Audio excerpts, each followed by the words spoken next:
ከእንግዲህማ መቼስ ልጅ አይኖረኝ አላህ ራሱ መልሳለሁ ብለው በቃ የልጅ ጉዳይ በቃ ባሉበት ሰዓት አላህ እኛ በፈለግነው ሳይሆን እሱ በፈለገው ተምሳሌትነቱ ከፍ በሚል መልኩ ስለሆነ ብስራት ሰጣቸው ወንድ ልጅ። ይሄ እጅግ በጣም የሚያስደስት ዜና ነው። ይህንን ዜና እኛ አሁን በዚህ ዘመን ያለን ሰዎች በዓለም ላይ ምናልባት የልጅ ትርጉም ልጅ ማለት ለአንድ ወላጅ ከልጁ የሚበልጥበት ነገር የለውም። በቃ ልጁ ማለት ሁሉ ነገሩ ነው። በተለይ ይህን በኋላ ስለ እናት የሰው ማንነት ሰው ሲባል እናት ነው የሚለውን ስለማነሳ እናስታውሰዋለን። ግን በህይወት ዘመኑ አንድ ሰው 10 ዓመት በኩዌት በረሃ፣ 15 ዓመት በሳውዲ በረሃ፣ 20 ዓመት በአውሮፓ ምን ብሎ በህይወት ዘመኑ ደክሞ ለፍቶ ጥሮ ግሮ አንዲት የሆነች ፎቅ ሰራ እንበል። ያቺ ፎቅ ለሱ የህይወት ዘመኑ ደስታ ናት። በቃ ትልቅ ሀብቱ ናት። ልክ ያችን ከንቲባውንም ተርቶ ምን ብሎ ባስመረቀበት ማግስት ሰደቃ ስጥ ቢባል ይሄ ሰው ምን ይሰማዋል? እንደምን ብሎ በቃ ዓለም ገበያ ላይ እኮ የመጀመሪያዋ ፎቅ ናት እንዲህ ቀላል መስሎ የሰራኋት ብሎ እንግዲህ አስመረቀ። በጣም ተደሰተ። ማታ ዘና እያለን ህልምም ይሁን ምንም በቃ ሰደቃ ስጥ ቢባል የሚሰማው ስሜት ሲምፕል ይካምፕል። ኢብራሂም አለይሂ ሰላም በሰዓቱ ይሄ ምንም አይደለም ልጅ አግኝተዋል። ከዛ የልጅ ፍቅርን እንኳን እንዳያጣጠሙት በቃ በረሃ ላይ ወስደህ አስቀምጥ ተባሉ። ምንም የልጅ ፍቅር ስሜት ሳይኖራቸው በረሃ ላይ ሚስታቸውን እና ልጃቸውን ትለው ኢቭን እንኳን እንዳታናግር ተብለው በጌታቸው ታዘው በረሃ ላይ ጥለው ነው የተመለሱት። ይቺ እናት ይሄንን ሕፃን ልጅ ብቻዋን ማሳደግ ጀመረች። ከዚያም ኢብራሂም በልጅ ናፍቆት ውስጣቸው የሚሆነውን ማሰብ አይከብድም። ግንስ ወንድ ልጅ ሲመኙ ኑረው አጥተው ወንድ ልጅ አግኝተው ወደዚያ ሩቅ ሰደው በናፍቆት የተንገበገቡም ሳለ ልጅህን ረድ ተብለው ታዘዙ። እሺ አሉ፣ ታዘዙ። ይቺ ሴት ብቻዋን በረሃ ላይ ይህንን ሕፃን ልጅ እያሳደገች ነው። ከዚያ ከዕለታት ባንዱ ቀን በረሃ ላይ ጥሏት ሄደ ባሏ እንደማለት ነው። ግን ታዟል። መጣና ያው ልጅህን ረድ ተብያለሁ የሚለው ስሜት ይዞ ሊያርደው ወጣ። ሚስትም ታዘዘች፣ ልጅም ታዘዘ፣ አባትም ታዘዘ። ይሄ ከባድ ቋንቋ ነው። ከዚያም ሊታረድ ነበር ያዛል። ሳይታረድ ቀረ። አልሞተም ማለት ነው። ወደ ቤት ሲመጣ እናት ሊሞትባት ያለ ልጇ ሳይሞት ሲቀር ምን ይሰማታል? የስልጤ ሴቶች አረፋ ሲመጣ ቤት ያጸዳሉ፣ ያሳምራሉ። ከዚያ ለአረፋ ያልመጣ ልጅ እንደሞተ ይቆጠራል። ኢስማኤል ሞቶ ቢሆን አረፋ የለም።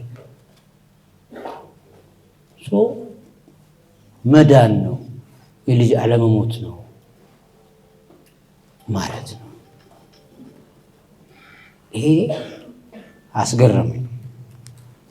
ያወቁት እንግዲህ ይህንን በተለይ ስልጤ በአረፋም በዚህ ወር ነው። የአረፋ በዓል የኢብራሂም አለይሂ ሰላም ታሪክ 4200 ዓመት ሆኖ ታሪኩ ቅርብ ታሪክ አይደለም። ይሄ የቤተሰብ በዓል ኢብራሂም፣ ኢስማኤል፣ ሀጀር የመለያየትና የመገናኘት ታሪክ ነው። ይህ ቤተሰብ ለብዙ የዘር ግንድ ደግሞ መሰረት ነው። ለነቢያት አባት ናቸው። ኢብራሂም አለይሂ ሰላም ከዛሬ 4000 ዓመት ጀምሮ ያለው የዓለም ስልጣኔ ነው ተጽፎ ያለው የሚታወቀው። ይሄ ታሪክ አድጎ አድጎ አድጎ ሀጅ የዓለም ጎሳ ሁሉ የዘር ልዩነትን አጥፍቶ አንድ አይነት ለብሶ በዓለም ላይ ያለ ማህበረሰብ በሙሉ ወደ አንድ አምላኩ የሚዞሩበት በዓል ነው። 2 ዛሬ በዓለም ላይ ክርስቲያን፣ ሙስሊም፣ አይሁድ እያለ የሚለያይ የሚነጃጀስ ካለማወቅ የሆነ ችግር አለ። ኢብራሂም የነቢያት አባት ናቸው። ለአይሁድ፣ ለክርስቲያን፣ ለሙስሊም፣ ለሌላው ከዚህ ጥንታዊ ታላቅ ነቢይ ታላቅ ተምሳሌት ጋር የተገናኘው የአረፋ በዓል ለዚህ ማህበረሰብ የተለየ ትርጉም አለው። ይሄ ማህበረሰብ ጥንታዊ ነው፣ አቅም አለው። 2 የትም ቦታ ቢሄድ ከማንም ጋር ተመሳስሎ ተግባብቶ የሄደበትን ቦታና አካባቢ ሆኖ የማሳለፍ ተግቶ የመለወጥ አቅም አለው። ይህ ከኢብራሂም እሴት የምንወስደው ሁሉም ዘር ሁሉም ጎሳ በአንድ ከአባ ዙሪያ የሚኖርበት የህይወት እሴትና ተምሳሌት በዚህ ማህበረሰብ ውስጥ አለ። ቋንቋ ቶሎ ይለምዳል፣ አካባቢውን ይሆናል፣ ይተጋል፣ ይሰራል፣ ለውጥ ያመጣል። ይሄም በጣም አስተማሪ እሴት ነው፣ ሰውነት ነው። ከዚያ የስልጤ ወጣት ሀገሩ ላይ ሰነፍ ነው፣ ከሀገሩ ሲወጣ ግን ጎበዝ ነው። ለምን? ይህም ከቤተሰብ ቫሊዩ ከቤተሰብ ዋጋው ጋር ተሳስሮ አግኝቼዋለሁ። የአረፋን በዓል አስተካከል ስናስበው ለምን? አረፋ ለስልጤ እንደ ጎል ሴቲንግ ምሳሌ ነው። ጎል ሴቲንግ ማለት ዓላማ መር ህይወት፣ ግብ ተኮር ህይወት ያለው ሰው፣ ግብ ያለው ሰው፣ ዓላማ ያለው ሰው፣ ህልም ያለው ሰው ሁሌ ስኬታማ ይሆናል። አረፋም ልክ ከቤተሰቡ ርቆ ያለ አንድ ስልጤ በሚቀጥለው አረፋ ለአረፋ ያልመጣ ልጅ እንደ ሞተ ይቆጠራል ብሎ ስለሚያምን ወደ ቤተሰቡ መምጣት ስላለበት የግዴታ ከቤተሰቡ በራቀ ቁጥር ተግቶ መስራት እንዳለበት ያምናል። ይህ በሚቀጥለው ዓመት የሚመጣው አረፋ በዓል ወደ ቤተሰቡ እንዲመጣ ምክንያት ስለሆነ ካልመጣ ቤተሰቡም ይወቀሳል፣ ቤተሰቡም ይወቅሷል፣ እንደ ሞተ ይቆጠራል በሚለው ስሜት ውስጥም የቤተሰቡን ልብ ይሰብራል። ስለዚህ መምጣት አለበት። ሲመጣ ደግሞ ባዶ እጁን አይመጣም። የግዴታ መስራት አለበት። ይሄን ያውቃል። ስለዚህ አረፋ ለአንድ ስልጤ ወጣት ከቤተሰቡ በራቀ ቁጥር ግቡ ነው፣ ዓላማ ነው። ስለዚህ አይሰብም፣ ይታትራል፣ ይበረታል፣ ይሰራል፣ ለውጥም ያመጣል። በዚህ ምክንያት እዚህ ሀገሩ ላይ ከሚሰራው በላይ ሲወጣ የተሻለ ሀብታም ሆኖ ይመጣል። ይህንንም የተረዳሁት በዚች ወር እንግዲህ በዛች በመጣሁባት የ20 ደቂቃ አጋጣሚ ከዚህ ምን ተማርኩ? እንደ ማህበረሰብ አንዳንዴ አውትሳይደር ስንሆን ከውጭ ያለን ሰዎች ይሄንን መታዘብ ቻልን ማለት ውስጥ ግን ባህልህ ሲሆን ህይወትህ ሲሆን ላታየው ላታውቀው ትችላለህ። ስለዚህ የውጭ ሰዎች እንደዚህ ታዘቡ። ስለዚህ እዚህ ማህበረሰብ ውስጥ መንቀሳቀስ ዳዕዋ ነው።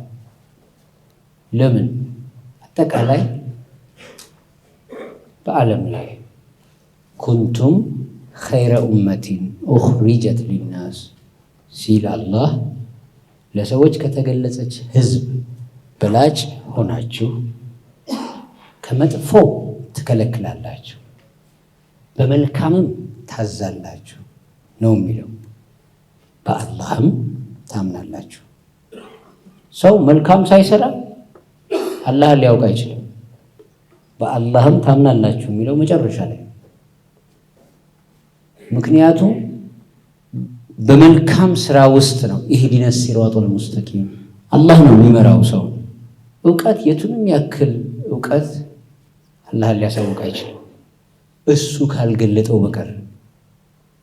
ምክንያቱም እሱ ፍጹም ነው፣ እሱ ሙሉ ነው፣ ሰው ጎዶሎ ነው።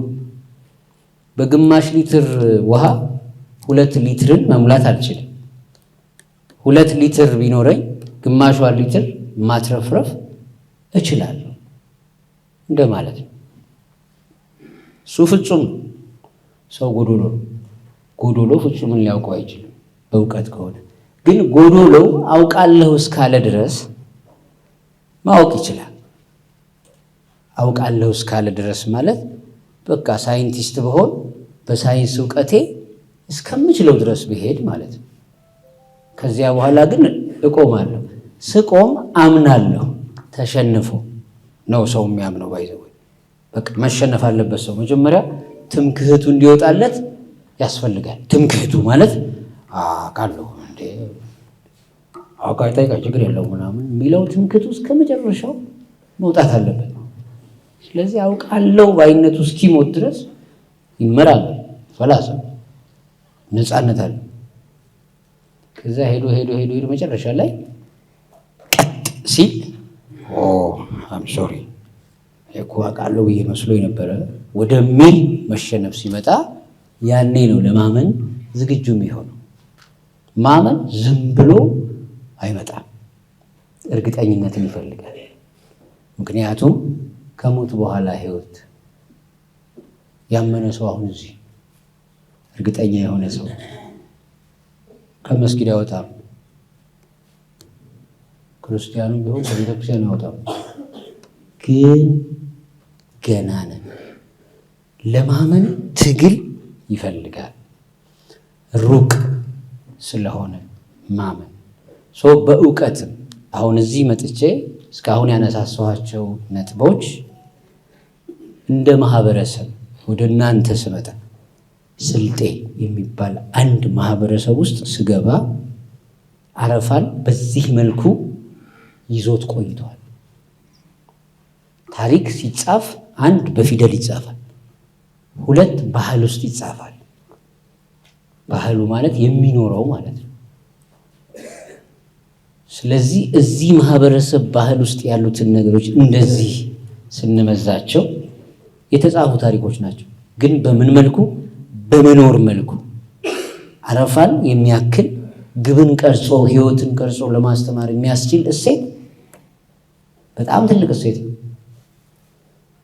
ስለዚህ ግብ ቅረጽ ብለን ለአንድ ወጣት ከመንገዳችን በፊት እስኪ አረፋን ተመልከተው። እዚህ ያለን ስንፍና ወጣ ብለን አዲስ አበባ ስንሄድ፣ አክሱም ስንሄድ፣ ከሀገር ውጭ ስንሄድ ለምንድን ነው ስልጤ የሚታትረው? በቃ አረፋው ምልክት ነው። አይሰረዝም፣ አይደለዝም። ወደፊት አታመጣውም፣ ወደፊት አትመልሰው። ግብ ይሄ ነው። እዚህ ግን ግብ ስንቀርጽ ለመሰረዝ እንዲመቸን ለመመለስ ለመግፋት እንዲያመቸን አድርገን ስለምንቀርጽ ሰነፎች ነን። እናማራለን፣ እንወቅሳለን ወዘተ። ሰው እስካሁን ድረስ ያለችውን እንደ ዋና መነሻ ይሄ እንግዲህ ትንሽዬ ካየኋት በእነዚህ ቀናት ውስጥ ከገረሙኝ ነገሮች ነው።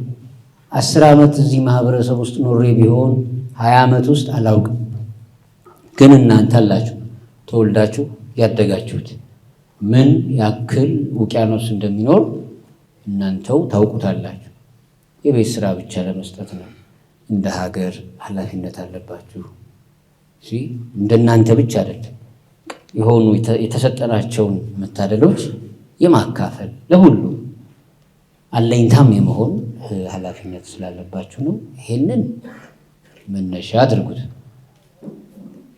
አሁን ዋናውን ርዕስ ደግሞ እኛው እስካሁን ያለው የምታውቁት ነገር ስለሆነ እንደው መገረሜን ብቻ ለመናገር አሁን ዋናውን ርዕስ ሊጀምር ነው።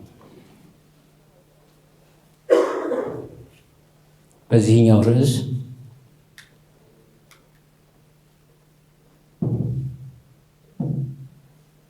ምንም የለም። ይሄኛው ርዕስ የመደንገጥ፣ የማስደንገጥ፣ የመፍራት፣ የማስፈራት እና የመቀስቀስ ነው። ስለዚህ ደፈር ያለ ጦርነት ነው ማለት ነው። ልዋጋ ነው። ኦፕን ዋር።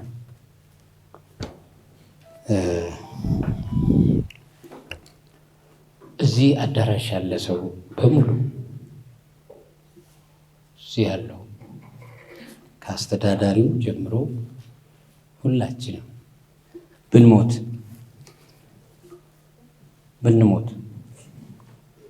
አሁን ብንሞት ምን እናጎላለን?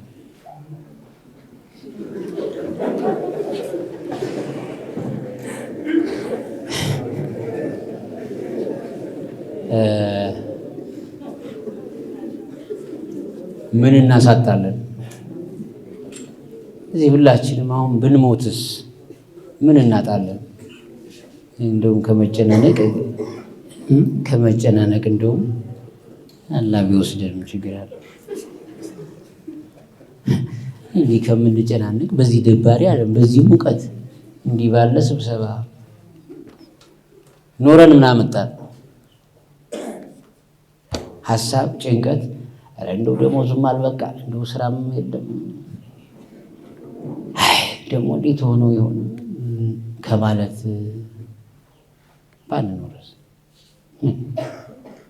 መኖር ግዴታ ነው ወይስ ግዴታ ሆኖብን? ብንሞት ምንድን ነው የምናጣው? ኖረን ምን አመጣን? ለምሳሌ ሁሉ ሰው ቢሞት ቻለም ገበያ ከተማ ሌላ ኮፒ ማትረፍ አትችልም ማለት ሌላ ይህን የሚያክል ሰው መመደብ በየቦታ በየፖዚሽኑ መቀጠር አይችልም። ይህን ለማለት ፈልጌ ይቻላል ማለት ኮፒ ነን ማለት ነው። ኮፒ ሌላ ሰው ይተካናል ማለት ኮፒ ሰዎች ነን ማለት ነው። እውነትን ማውራት ስለፈለግኩ ነው። ኮፒ ነን ማለት ነው። ኮፒ ደግሞ ኮፒ ነው፣ ኦሪጂናል የለውም። 6 ወይም 7 ወይም 8 ወይም 10 ወይም 20 ወይም 100 በጎችን ብል ይመጣሉ አይመጡም? ወይም ትንሽዬ ስንዴ ትንሽዬ እህል እንዲህ ባሳያቸው አይመጡም? ሁሉም ይመጣሉ። 7 9 20 30 ሰዎች 100 ሺህ ብር እሰጣለሁ ዛሬ ብል 100ም ከመጡ ችግር አለ። ከበጎቹ አልተለዩም ማለት ነው። አትሊስት ይኸው ምን አስቦ ነው የሚል ጥያቄ ይጠበቃል ከውስጥ። አትሊስት እንዴ ዝም ብሎ መስጠት አለ እንዴ? ምን ፈልጎ ነው ማለት አለበት። አንድ ሁለት ሰው እንኳን ግን አሁን እኛ እንዴት እየኖርን ነው? ዝም ብላችሁ አስቡ። የሆነ መመሳሰል ነገር አላያችሁም? ትንሽ ተበጎቹ ጋር ትንሽ የመመሳሰል እንደ ሰው እውነታን ለመለማመድ ያክል ከፍየሎቹ ጋር ትንሽ የመመሳሰል ነገር እኛ ሰዎች ላይ እንደ ሀገርም ውሰዱት። አንድ ፌስቡከር ሲፈልግ ዛሬ ግር አድርጎ ወደዚህ ሲፈልግ ነገር ግር አድርጎ ወደዚህ ከፍየሎቹ የሚለየን ነገር በጣም ካሰብነው ወደዛ ገብተናል። ሰው አንድም የግራር እንጨት ነው ከፊት ለፊት እንደምናየው እጽዋት፣ አንድም እንደ በጎቹ ነው እንስሳ፣ አንድም ሰው ነው እንደሚያስብ፣ ግን አንድም እንደ እናት ይሆናል። ሰው ትክክለኛው ምሳሌ እናት ብቻ ነው። የሰው ልጅ ሰው የሚሆነው እናትን መሆን ከቻለ ብቻ ነው። ወንዱ እንዴት እናት ይሆናል? በኋላ መመልሰው ሆኖ ጾታውን ሳይቀይር። ለምን እናት ስል አንድም ሴት ናት ጾታ፣ ግን ሰውም ናት። ለምን ካልን አንድ በግ ተወልዶ ወዲያውኑ ይሄዳል። ግልገሏ ብዙም ሳትቆይ ተነስታ ትሄዳለች። የሰው ልጅስ አይሄድም፣ ወራት ይፈጃል። ማን በለጠ? በጉ በለጠ? ፍየሉ በለጠ? ሰው ለምን አይሄድም? እናት የምትባል እርግጠኛ የምታሳድገው ሰው ስላለች ነው። ሰው ለምን አይራመድም? ተፈጥሮው ነው። ለምን ስንል በሌላ ሰው ወይም ለሌላ ሰው የመኖር ተፈጥሮ ስላለው ነው። ሰው በጉ ወይም ፍየሉ ወዲያው ተነስቶ መሄደው ተነስቶ መጋጥ አለበት። መብላት ላይ የተመሰረተ ተፈጥሮ ስላለው ነው። ራስ ወዳድ ስለሆነ ነው። ሰው ተነስቶ የማይሄደው ሰው መኖር የሚጀምረው ለሌላው ሰው መኖር ሲጀምር ስለሆነ ብቻ ነው። ሰው ያለ ሰው መኖር አይችልም። የሰው ልጅ ከሌላው ፍጡር የሚለየው በምግባሩ ብቻ ነው፣ በሞራሉ ብቻ ነው። ለሌላ ሰው መኖር ከቻለ ብቻ ነው። ከዚያ ውጪ ከእንስሳው አይለይም። ስለዚህ የሰው ልጅ ቆሞ ለመዳህ እንኳን ብዙ ወራት ይፈጃል። እንዲች ከማለት ውጪ አይንቀሳቀስም።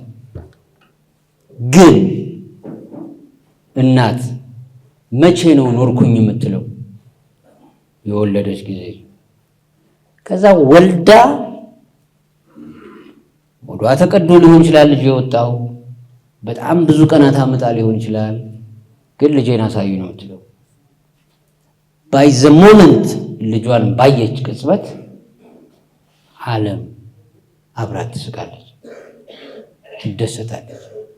ከዚያ እናት የቱንም ያክል ድሃ ብትሆን፣ ገንዘብ ባይኖራት፣ ምንም ባይኖራት፣ ባሏ ጥሏት ቢሄድ፣ ምንም ዓለም ሁሉ ቢደፋባት፣ በአንድ ነገር እርግጠኛ ናት፣ ልጇን እንደምታሳድገው። በዚህ ተጠራጥሮ የሚያውቃል? እሷ እየቆሰለችም ቢሆን እጅግ የዓለም ነበልባል ሁሉ እየደረሰባትም ቢሆን በእሷ ፐርሰናል ህይወት አትደሰት እንጂ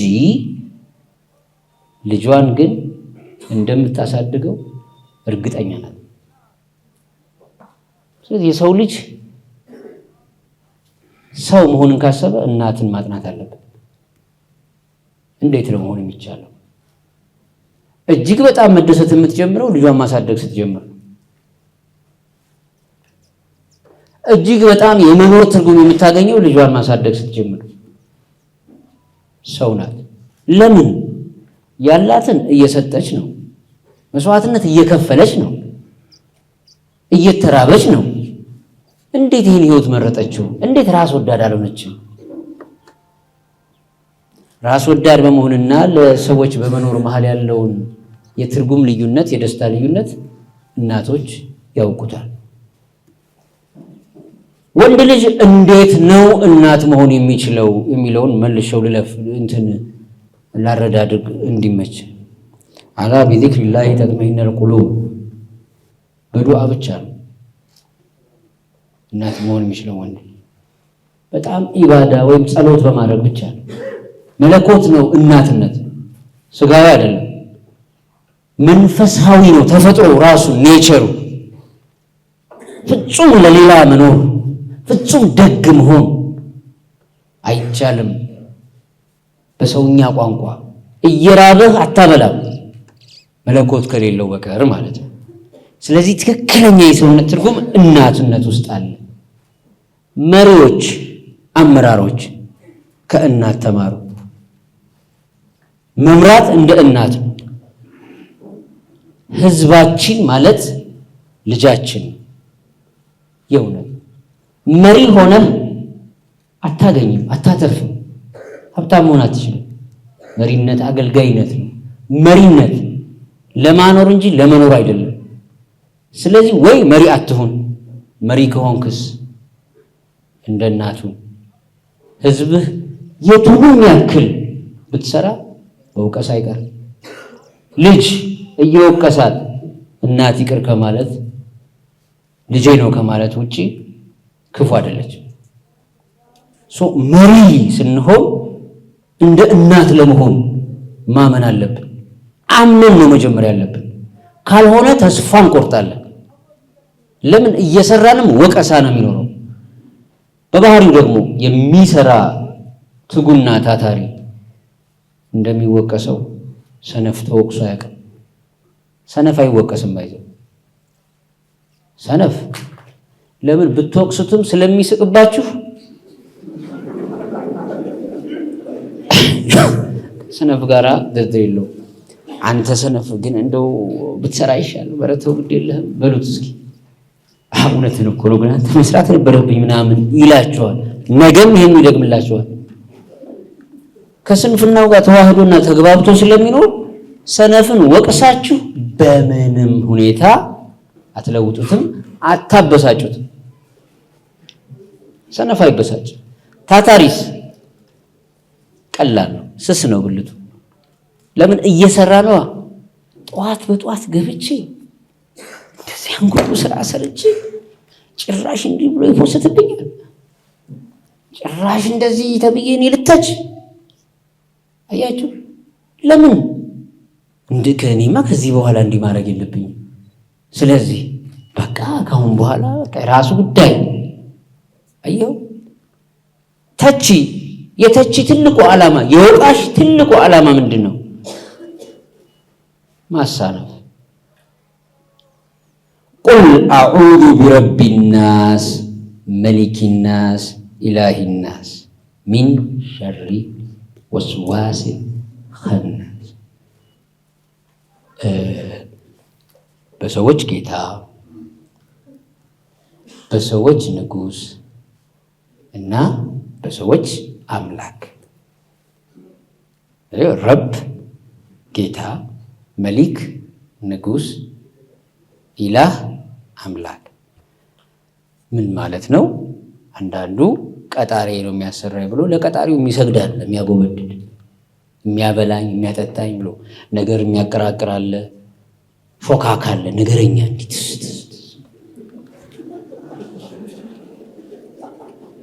ለዳቦ ለእህል ውሃ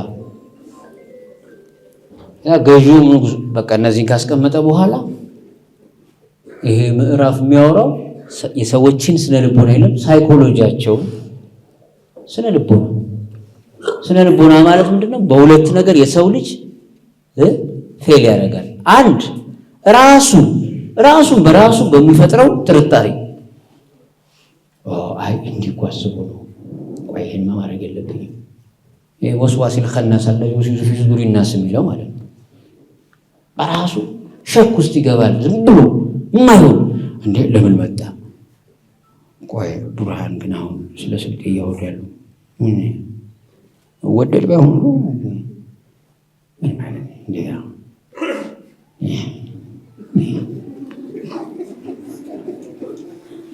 ያልሆነ ጥርጣሬ ውስጥ ትገባለህ። ሌላው የሚወራው ሁሉ ይጠፋሃል ማለት ነው። ከዛ ከጎንህ ደግሞ ላለው መልሰህ ራስን ከነጀስክ በኋላ ዞር ብለህ ዝም ብላ እኮ ብሎ ደግሞ ሌላውን ይለክፈዋል። አልሰማ ሲለውስ እንዲህ አታውቅም እንዲህ አሁን ከንቲባው ከእንትና ጋር እያወሩ እኛ ጋር ያለው ጉዳይ እርስ በርስ ለቶ አየሁ እሺ አይልም፣ ይነጅሳል ሌላውን። ከዚያስ ከሁለት አንዱ ውስጥ እውነት አይጠፋም። አንድ እውነት ነው እኮ ነው ግን ጀግናማ ወንድ ከሆነች እስኪ ይሄን አታውራው እኔ ታውቀዋለሁ እርስ በርስ ያለውን ነገር አየሁ ርዕሴ ሌላ ከዛስ ሌላ አጀንዳ ፈጠረለት፣ ከሰረ። ወላሂ ረቢናስ ቢለው ረቢናስ ማሊክናስ ኢላሂናስ ይሄንን አንድም ነፍስህ ራስህን ከራስህ ጋር ጥርጣሬ ውስጥ እያስገባህ ትወድቃለህ። አንድም ከጎኑ ነገር እያለቃለክ እያልክ ተያይዘህ ትወድቃለህ። ትሽሽት። ስለዚህ እምነት መሪነት ጋር አያይዤ ነው ይሄንን ምሳሌ ያነሳሁት።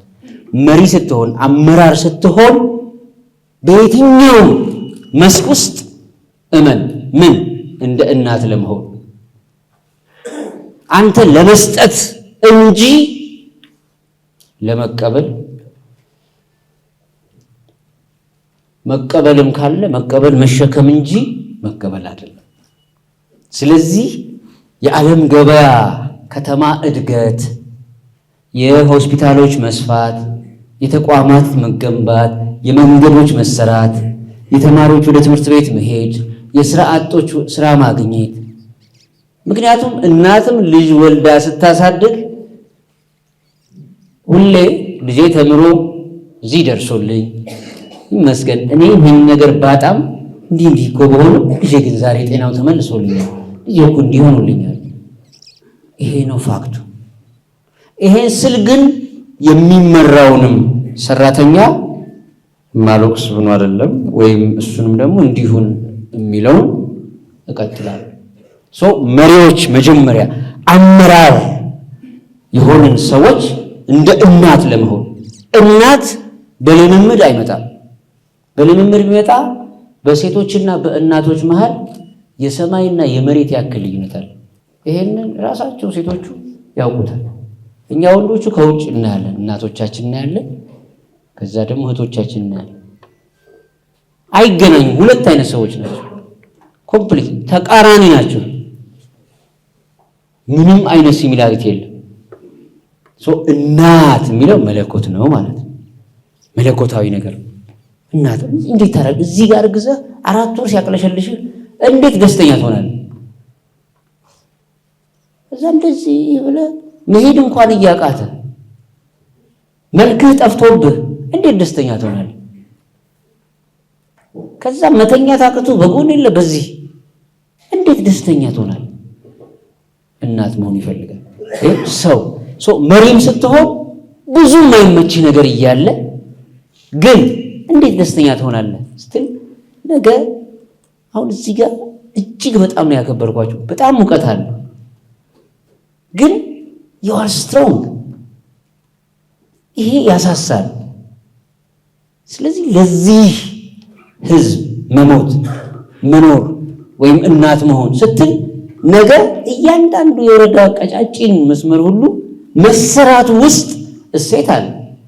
4000 ዓመት የቆየ ስቶሪ ጋር ሊንክ ያለው ስትል ታሪክህን ማጥናት ላይ መነቃቃት፣ ያ ታሪክ ተጽፎ የሆነ ነገር ላይ መድረሱ ላይ ኢነርጂ አለ፣ የሆነ የመኖር ትርጉም አለ።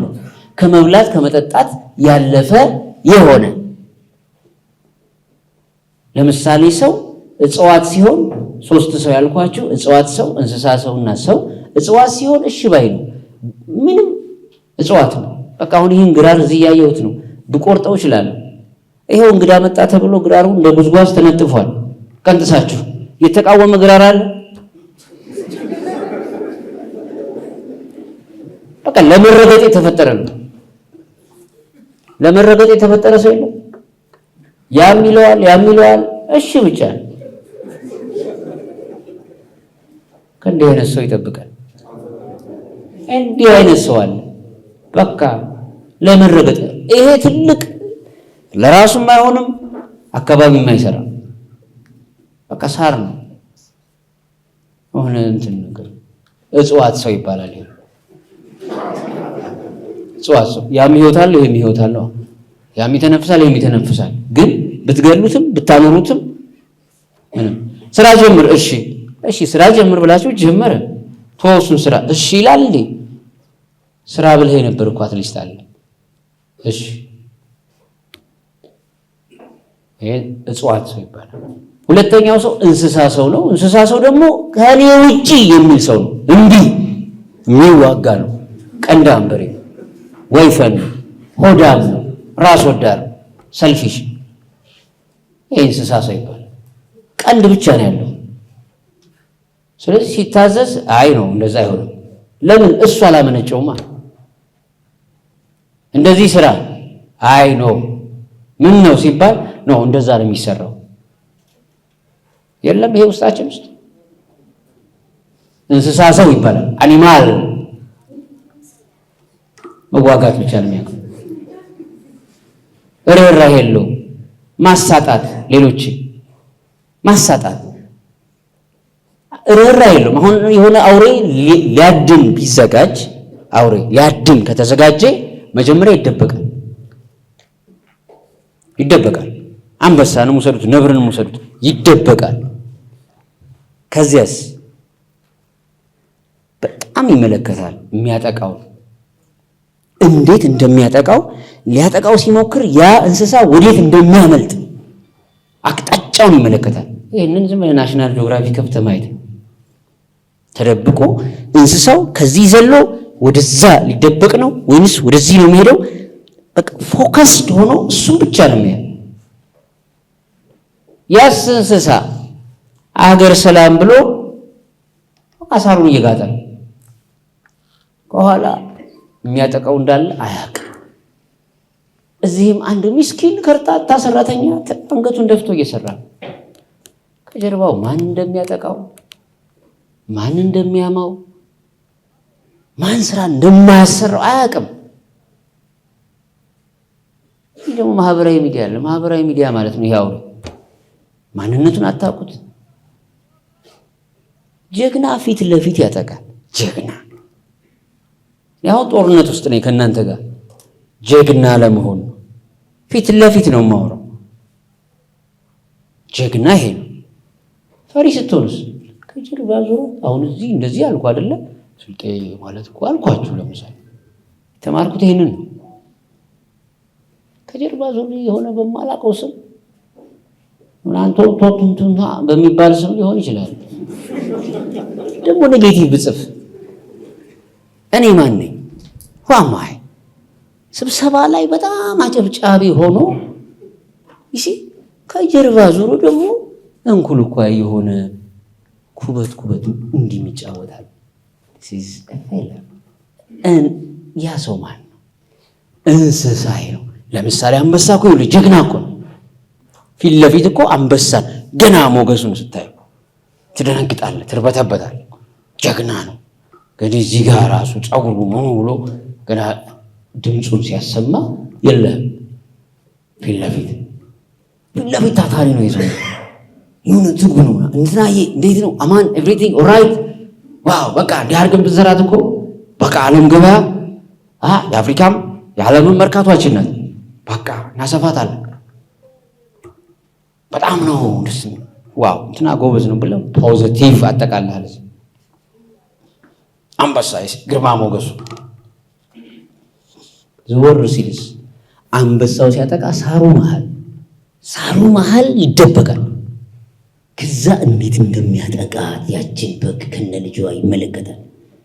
ያን አጋይ ከዛ መዝለል ጀምሮ አዳኝ እንስሳ የሰዓት አይታችኋል። በጣም ጥቂት በሆነች ጂኦግራፊ ወይ ገደል ነገር ኑሮ ወይ የሆነ ካልሆነ በቀር እስኪ በጣም ፎከስ ሆናችሁ እዩት። ለምሳሌ እንዲህ እየሮጠች ከሆነ እንዲህ ፎከስ ማደን ከጀመረ በኋላ ኦልሞስት የተለየ ያላየው ነገር ከሌለ በቀር ያሳካል። እዚህ ጋር ታታሪ ሰራተኛ ሆናችሁ እየሰራችሁ እየደከማችሁ አታዩትም ከኋላ አደን እንዳለ። ያ አንበሳ ከነ ልጇ ወይም ደግሞ እናቲቱን አግኝቶ ቅርጥፍ አድርጎ ሲበላ ያቺ ግልገል የት እንደምትወድቅ አያስብም። ካገኛት ምቹ ነው፣ ማጣጣሚያ ዴዘርት ሆኗለች።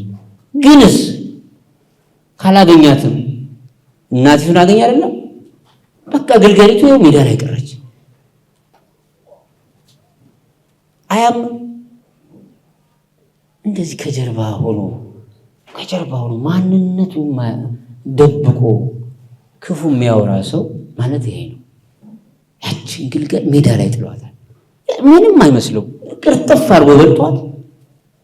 ግልገሊቱስ በዚህ ትሄዳለች፣ በዚህ ትሄዳለች፣ ማንም የላትም። እዚህ ጋር የሆነ ታታሪ የሆነ ሰው አለ። ፊት ለፊት መታገል ሲቻል በዚያ ማጣት ምክንያት ፌል የሚያደርግ እንስሳ ሰው ማለት ይሄ። ሶስተኛው ሰው ይባላል። እናት ከመሆኑ በፊት እሺ ማለት ሲኖርበት እሺ ለማለት ሀፍረት የለበትም፣ አይሸማቀቅም።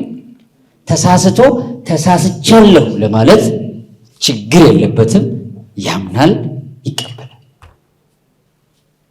እምቢ ማለት ሲኖርበትም አለቃዬ ነው፣ ጌታዬ ነው፣ መሪዬ ነው፣ ደሞዝ ቢቆርጥብኝስ እንትን ቢቀጣብኝስ አይልም። እምቢ ማለት ሲኖርበት እምቢ ይበል እንጂ እምቢ የሚለው የኔ ስላልሆነ ነው ብሎ አይደለም። የሰው ልጅ ሁሌ ተማሪ ስለሆነ ማወቅ የሚችለው ድረስ ያውቃል። ከዚያስ አዲስ የሚያሳውቀው አካል ሲመጣ ይቀበላል። እሺ ሲልም ደግሞ የተሻለ አሳዋቂ ሲመጣ አሜን ብሎ አክብሮ እየተማረ እያደገ ይመጣል። ሁለቱን ሲያመዛዝን ያያችሁ ይሄ ሰው ጋር አብሮ መስራት እድገት ነው፣ ለውጥ ነው። ደስ ይላል። አሁን ዓለም ገበያ ስሟን ሲያጫውተኝ ነበረ ቅድም። ሳንኩራ ራሱ ስሙ ተለየብኝ ያልኩት ነበር። አሁን ዓለም ገበያ በጣም ደስ ይላል። ትልቅ ማሰብ ትልቅ ያደርጋል። ትልቅ ንያ ትልቅ ነው። ትንሽ ንያ ነው ትንሽ የሚያደርገው። ዓለም ገበያ በቃ አሁን የቻይና ትልቁ ኢምፖርት ኤክስፖርት ምናምን ስታስቡት እኮ ሁሉ ጊዜ ይታወቃል። አንድ ከተማ አጠራላችሁ። አየው ቻይና የዛሬ 50 ዓመት የት ነበረች? ቆዳ ካላማዳሪያ ይበላል ሰው ለመኖር ብሎ ያልበሉት ነገር የለም። አጋሙን ቀጋው ምናምን ነው ይጣፍጣል። ይሄን ግራርም ምንም ብቻ ወደ ሆድ የሚገባ ነገር ሁሉ ይበላ ነበር። ፎር ቼንጅ ነምበር 1 ዛሬ እዚህ ዓለም ገበያ እንዲህ አይነት ትልቅ ከዓለም በኋላ የለም ነው። ጨረቃ ምናምን አልጀመረም መገበያ፣ ግን ዓለም ላይ አለ። ስለዚህ ትልቁን ስም ይዘናል። ዓለም ገበያን ዓለም ገበያ ሆና ማየት አለብን በደንብ። ዓለም ገበያ ልትሆን ደግሞ እዚህ ቤት ውስጥ ያለ ሰው ብቻ ነው ኃላፊነት ያለበት። አመራር ነው፣ ማኔጅመንት ነው። እስካለን ድረስ 3 ቀንም ይሁን እዚህ ቤት ያለ ሰው በቂ ነው። ይሄን ማሳካት ይችላል። ምን ሆኖ? ሰው ሆኖ። ሰው ሲሆን እምቢም እሺም አለው። በሁለቱ መሃል ነው ያለው ማለት ነው። ይሄ ሲሆን ሰው ነው። በጣም ሰው መሆን ከተመኘስ 4ኛው እና በጣም ከባዱ እናትነት ነው። እናትን ለመሆን ደግሞ የግዴታ የሞራል ጸጋ እና በጣም መንፈሳዊ መሆን፣ የመንፈሳዊነት ልምምድ ይፈልጋል። በጣም መንፈሳዊ መሆን። በጣም መንፈሳዊ ስትሆን ሰደቃም ለመስጠት ለሌሎቹም በቃ ከዙሪያ ያለ ሰው እንዳይበደል ለሁሉ በደንብ ታስባል። ሰው ሲባል ብቃት ላለው ኢቭን መስሪያ ቤት ውስጥ ነው እንኳን በደንብ ስትሰራ በሃይማኖትም አታዳላ። አንድ ታታሪ የሆነ ሙስሊም ያልሆነ ሰው ቢኖር ትሸልመዋል። በጣም መንፈሳዊነት ሲኖር አዲል የሚባለውን ነገር ትኖረዋል። This is how Islam teaches people. ለምሳሌ አንድ አይሁድና አንድ ሙስሊም ነበሩ ረሱል ሰለላሁ ዐለይሂ ወሰለም ዘመን። ከዚያ የኔ ሙሴ እኮ ካንተ መሐመድ ይበልጣል አለው። በጥፊያቸው ነው ያውም ያደምጠኛል ብሎ አስቦ እዛ አይሁዱ ነብዩ ጋር ሄደ። መታኝ እኮ የተከታይ ሲል ጠሩት ማለት ነው። እንዴ እርሱን ያሳንሳል እንዴ? ተንጠባሮ እኮ እርሱን ያሳንሶብኝ እኮ ነው። እንዴት ብሎ እንዴ ልክ እኮ ነው ማለት ልክ እኮ ነው። ቢያስበልጥም ይኔን ይከተል የነበረ እሱም ያምነው እምነት አለው። This is the Prophet Muhammad sallallahu alaihi wasallam. Justice, equality, open-mindedness, far-sightedness, inclusiveness እነዚህ ነገሮች አሉትና በደንብ የላቀ ስልጣኔ ይሰራል። ያንን ለመሆን ግን እናት መሆን ይፈልጋል። ለጊዜው ግን ሰውኛ ሆነን ራስ ወዳድ እንኳን ሆነን ብናስብ አብሮ ለመስራት እንስሳ ብቻ ከሆነ እጅግ በጣም ወፍራሙን ቡችላ ነው ማደን ብቻ። እጽዋትም ከሆነ ተረጋጭ። ይሄ ሁለተኛው ቻፕተሬ መዝጊያ ነው፣ ማጠቃለያ። 3 ነገሮች በተለያየ ቦታም አውርቻቸዋለሁ፣ እዚህ ጋር አስምሬ አስረግጣለሁ። እንደ ግለሰብ ስለሆነ ማውራው አሁን ራስ ወዳድ ሆናችሁ ነው እንድትሰሙኝ የምፈልገው። ራስ ወዳድ ማለት መጀመሪያ ላይፋችሁን ካልቀየራችሁ ሳንኩራን አትቀይሩ። ሳንኩራንም አይደለም ማንንም አትቀይሩ። እንደ ማህበረሰብም ይህን ታሪክና እሴት ያለው ህዝብ አትመሩ። መጀመሪያ ራስ ወዳድ አይደለም። ራስ ወዳድ ማለት ምንድነው የሚለውን ከላይም እስካሁን እስከ መጨረሻው ሳጠቃልልም ታገኙታላችሁ። 3 ነገሮች መርዞች ናቸው ህይወትን ለመቀየር። 3 ነገሮች። አንደኛ አለቃችሁ ኃላፊ፣ ሁለተኛ አቴንዳንስ፣ ሶስተኛ ደመወዝ። እነዚህ መርዞች ናቸው። እነዚህ እያሉ አንድ ሰው በግል ህይወቱም አይቀየርም፣ ማህበረሰብም አይቀየርም። አለቃ፣ ደመወዝ፣ አቴንዳንስ እናጥፋቸዋለን። አለቃን እናጥፋ። ጭንቅላት እያለ እንዴት ሌላ ጭንቅላት ያዝሃል? ማኪያቶ እየጠጣ ነው ከምትወደው ወዳጅ ጋር ናፈታ ብላል። ለዛ ድንገት ስልክ ተደወለ። አለቃ ነው። ድንብር ብለህ ተነሳ። ማኪያቶ ሱሪ ላይ ተደፋ።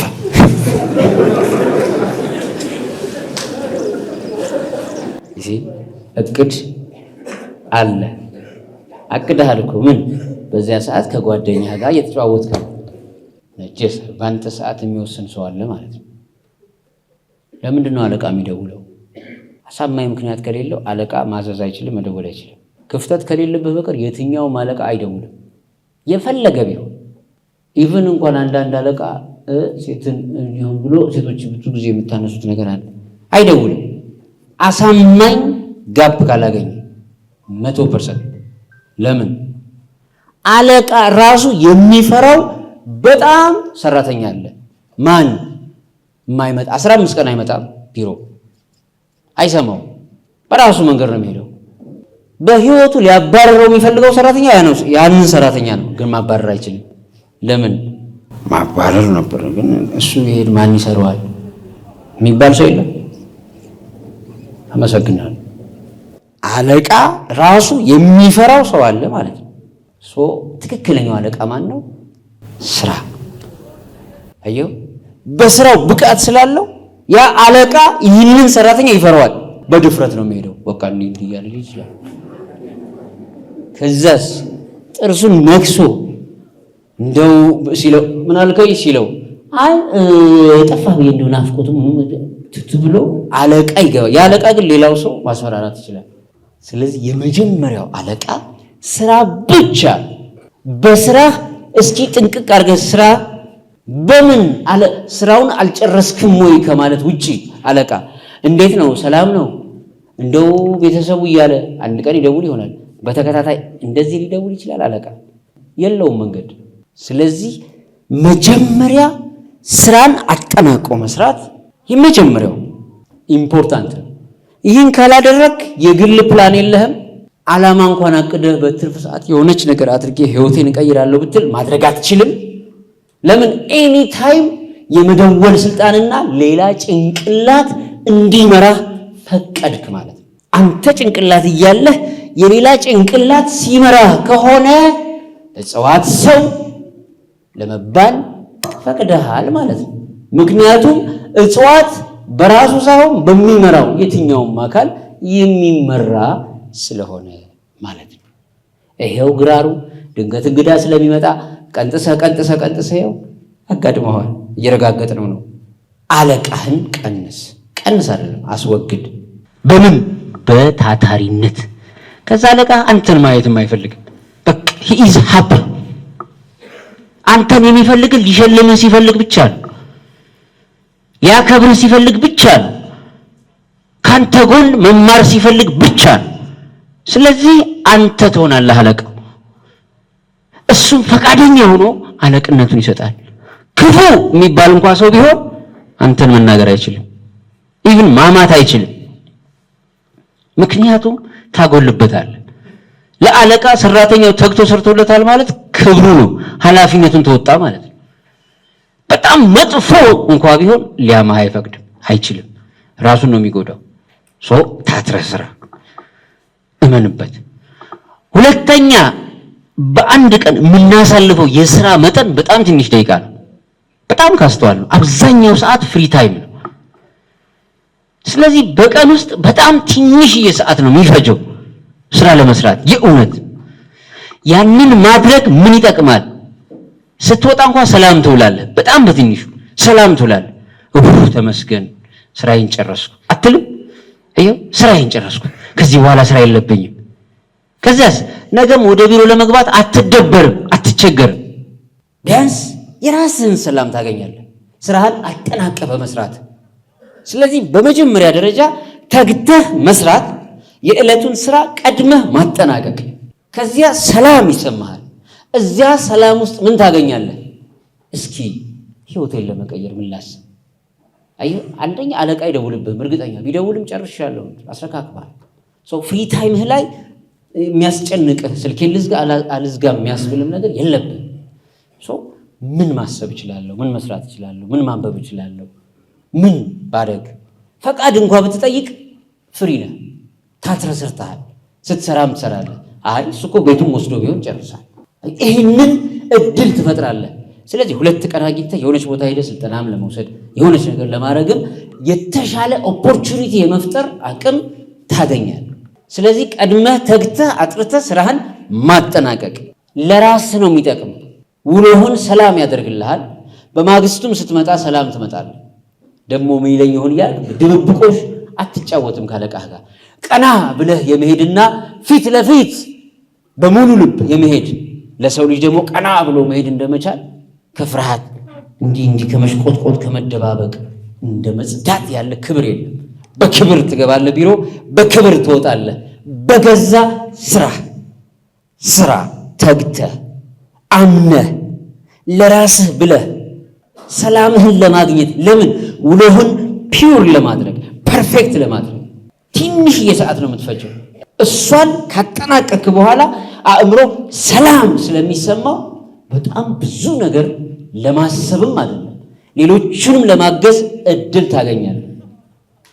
ካጠገብህ ያለን ስራ የተደራረበበትን ባልንጀራህን ለመደገፍ ጊዜ አገኘህ ማለት ደግሞ ሰው ለሰው በመኖር የሚያገኘውን እርካታ መሸለም በቃ ማለት ነው። በዚያው ወደ ሰውነት እያደግ ትሄዳለህ። ክብርም ታገኛለህ፣ ሰላምም ነህ፣ ኃላፊነትን ትወጣ። ቅድም ያነሳናቸው የጥንታዊ ታሪክ፣ እሴት፣ ማንነት፣ ከዛ የመፈጠር ዓላማ፣ ፋይዳ። ከዚያስ እዚህ ያለ አዳራሽ በሙሉ ቢሞት በሌላ አዳራሽ ይተካል ስንል ኮፒ ነበር። ከኮፒነት የመውጣት ኦሪጂናል የመሆን ኦሪጂናል እገሌ የለም ማለት ተቋሙ ባዶ ነው። እገሌ የለም ማለት መጉደሉ በጣም ፊልም እናደርገው ሰው ነው የምንሆነው፣ ትርጉም ያለን ሰዎች። ስለዚህ የሆነ ቦታ ላይ መገኘታችን የሚናፈቅ የሚያጓጓ እንጂ የሚያስጨንቅ አይሆንም። አቦ ደግሞ መጣ ከመባል ይሰውራችሁ፣ በሰው ዘንድ ከመጠላት። ስለዚህ የገሌ ገሌ ቀረ ተብሎ መናፈቅን ይስጣችሁ። ስለዚህ ሁለተኛው ታትረው መስራት አለቃን ያጠፋል። አቴንዳንስ መቼም እረኛ ለምን ያስፈልጋል? በግ ጠባቂ በቃ በጉ አጥርም ሾልኮ ምን ብሎ የሰው አትክልት እንዳይበላ እንዳያጠፋን በዛው አንዱ ደግሞ እንዳይሰርቀው ነው አይደለም። ራሱን መቆጣጠር ስለማይችል በራሱ ለማይ አቴንዳንስ በር ላይ ተቀምጦ ግባ አንድ ግባ ሁለት እንዴ ከመቆጠር ይጠብቃል። መቆጠር ቁጥር 10 20 30 አቴንዳንስ ልክ የመራህ ቀን አንተ የለህም ሞተሃል። ለምን? አቴንዳንስ ለመሙላት ነው ነይተህ የምትመጣው ከቤት ስትወጣ አቴንዳንስ ብለህ አቴንዳንሷን ከሞላ በኋላ ፈረም እኮ ና እስኪ ማኪያቶን ጠጣ ምናምን። በጣም እኮ የሚያሳፍር ነው። እንዴት አቴንዳንስ እንዴት አህመድ መጥቷል አልመጣም? እስቲ አቴንዳንሱን ላይ እዩ። በሰዓት ፊርማ እስር ቤት ነው። ጠዋት ሲወጣ እስረኛ ይቆጠራል፣ ማታ ሲገባም ይቆጠራል። አቴንዳንስ አየው። መስሪያ ቤቱን ቢሮአችን እስር ቤት ሆነ። ካልፈረምክ እኮ አለቃዬ አለቃህም በመታተር ካስወገድክ ታትራ የምትሰራ ሆኖ አርፍደህ ብትመጣ አቴንዳንስ እንኳን የምትይዘው ልጅ ታስፈርምሃለች። አለቃው እንኳን ቢያመጽ እንዲህ ደብል። ሁለተኛ ስራህን ሰርተህ አጠናቀሃል ማለት እሱ እኮ አይመጣም ቀረ ብትባል ዋናው ይህን ስራ መጨረስ ነበር አለ። ባለፈው ሳምንት እኮ ነው የጨረስኩት። አላያችሁትም እንዴ? ልክ እናንተ ናችሁ እንደው መጣችሁ ቁጭ ያላችሁት ያልሰራችሁት። እናንተ ተገኝታችሁ አቴንዳንስ ሞላችሁ እንጂ አልሰራችሁም። በተሰሩ ኑሮ የሰራሁትን ታዩት ነበር ብለህ እንኳን የለም የአሸናፊነት ቃል ለመናገር ያስችላል። ትጋትህ እንጂ አቴንዳንስ አይምራህ። አለበለዚያ ሀብታም አትሆንም። መቼም ከአቴንዳንስ አመለካከት ያልወጣ ሰው እርግጠኛ ሆኖ ሀብታም አትሆንም። አንተ አላህ ነህ እንዴ በሉ። አላህማ ሰው አድርጎ ሲፈጥረን ጭንቅላት ሰጠን፣ አለቀ በቂ ነው። ጭንቅላት ሰጠን ማለት ተምረህ ወቅ እያለን ነው። በአቴንዳንስ ያመነ ሰው ሁሉ ድሃ ነው። በአጋጣሚ በሎተሪ በሆነ ተአምር ገንዘብ ታላገኘ ወይ የሆነ መሬት ምናምን አፈላልጎት አልሆነ በቀር መስላችሁ። ጎበዝ ተማሪዎች እስቲ ይሄን ሲምፕል ላንሳላችሁ። ጎበዝ ተማሪዎች ከዩኒቨርሲቲ ሰቅለው የመጡ እንደነሱ አቴንዳንስ የሚከታተል የለባቸው። ጠዋት ገብተው አቴንዳንስ ከዛ ውሏቸውን ሰጠሬ ሲሞሉ ይውላሉ። እያጥላላሁት አይደለም በቃ ግን በአብዛኛው ትመለከቷቸዋላችሁ። አትስቀሉ ዩኒቨርሲቲ ግዴለሽንም አይደለም፣ በጣም ታታሪነት ይመስላችኋል። ስለዚህ ጠዋት በጠዋት መገኘት፣ አለባበሳቸውን ምናምን ማሳመር። ከዚያስ 20 ዓመት ሙሉ የሆነ ቦታ ላይ ታገኟቸዋላችሁ። ግንስ ተግቶ የሚሰራው ታትሮ የሚሰራው አንድ ቦታ ላይ 2 ዓመት ላይቆይ ይችላል። ላይቆይ የሚችለው ሰልችቶት አይደለም፣ አድጎ ነው። እገሌ አንተ አይገርም በትጎ አንዴ ከመጣ እኮ 4 ወር ይሆን ለዞን ወሰደው እዛ ጋር አዲስ አበባ ገባ እኮ አላዩ እንደዚህ ጋር ኩኛ ጋር ሲራ እንትና የሚባለው እንትና ባለሀብቱ ወሰደው እዛ ጋር ነው እንዴ ቀላል አትባለበው። ሲመጣ ራሱ እኮ 1 ዓመት ባልሞላ ቆይታ ውስጥ እዚህ አብሯችሁ በምን ፍሳ ምናምን በሚባል የደሞዝ ስኬል ተሰልፈው ደሞዝተኛ የነበረው ሰው 1 ዓመት 2 ዓመት ውስጥ በቃ ጭንቅላታችን ነው ሀብቱ። ፋክቱ ይሄ ነው። በፍጹም እንዳታምን በአቴንዳንስ ነምበር 1 ተግተህ ስራ እንጂ አለቃህን ግደል። 2ኛ በሽጉጥ እንዳትተኩስ። 3ኛ ደመወዝ። የደመወዝን ትርጉም በጣም አስምራችሁ ያዙ። ደመወዝ ማለት አለኝ እና የለኝም ማለት ነው። እየኖርኩም ነው እየሞትኩም ነው እንደማለት ነው። ብርሃንም ነው ጨለማም ነው። ደመወዝ አንዱን አይደለም። የደሞዝ ትልቁ በቃ ሽልማት የመጨረሻው ሳምንት ደሞዝ ኔክስት ዊክ የሆነ ቀን ብቻ ነው ደስተኛ የምንሆነው። ለምን? ለመበደር ይመቻል። በነገራችን ላይ በሚቀጥለው ሳምንት ደሞዝ ይወጣል ብላችሁ ስትጀምሩ ከጎናችሁ ያለው ሰው ፈገግ ይላል፣ ያውቃል፣ ያው ይገባዋል፣ ወይም ኮስተር ይላል። ያው ብድር ልትጠይቁት ነው። ደሞዝ ይወጣል ደርሷል ለማለት ብቻ ነው ደሞዝ የሚጠቅመው። ነቲንግ። ከዚያስ ደሞዝ የተቀበላችሁ ቀን እንደዛ ቀን የሚደብራችሁ ቀን የለም። በዛ ቀን ስልካችሁን ማጥፋት በጣም ትመኛላችሁ። የተደወለ ስልክ ሁሉ ነው የሚረብሻችሁ። ብር ተቀብላችሁ ሰው መጥላት እኮ ማናችሁም እኮ ብር ኑሯችሁ ሰው አጠሉ። ደህና ተረፍ ያለ ሳንቲም ያላችሁ ሰዓት አማነው ስልክ ድምጻችሁም ይለያል። እንግዲህ ይሄ ነው ተፈጥሯችን ማለት። መጋበዝ እንፈልጋለን። አሁን እዚህ ውስጥ መጋበዝ የማይፈልግ ሰው አለ? ኤቭሪባዲ ማንም ሰው መጋበዝ ይፈልጋል። በቃ ዛሬ ከኔ ጋር ነው፣ አሁንም ሌላ ቀጠሮ ናቲስ። ይሄ ነው ላይፋችን። ይሄንን እንመኘዋለን። ዛሬ እኔ ላይ ነው ጣረውቶ ሁሉንም። ግን ይሄን የምንፈልግ ሰዎች ደሞዝ የተቀበልን ቀን ስልካችንን አጥፍተን ነው የምንጠፋው። ሲቸግረን ብቻ ነው ሰው የምንፈልግ ማለት፣ ሲቸግረን ብቻ ነው ሰላም የሚሰማን። ደሞዝ ተቀብለን ሰላም አይሰማን። መኖርም አለመኖርም፣ መሞትም አለመሞትም፣ መሳቅም አለመሳቅም የሆነ የወር አበባ ነው ደሞዝ።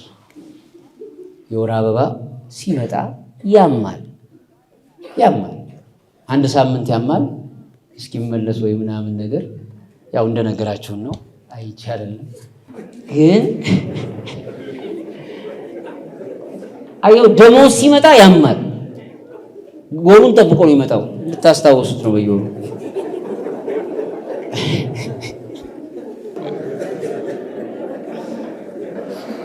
አያችሁት? በዚህ መንፈስ ውስጥ ሆነን ጧት ገብተን አቴንዳንስ ያል አቦን ምን አባቱን ባክሽ አቴንዳንሱን አምጪው ደግሞ አንቺ ምን እኛ ምን መጣው አቋ አቴንዳንስ ለመሙላት ነው ምናምን እንደዚህ የሚል ይሆናል ህይወቱ። ሁለተኛ የመስራት ተስፋም የለንም።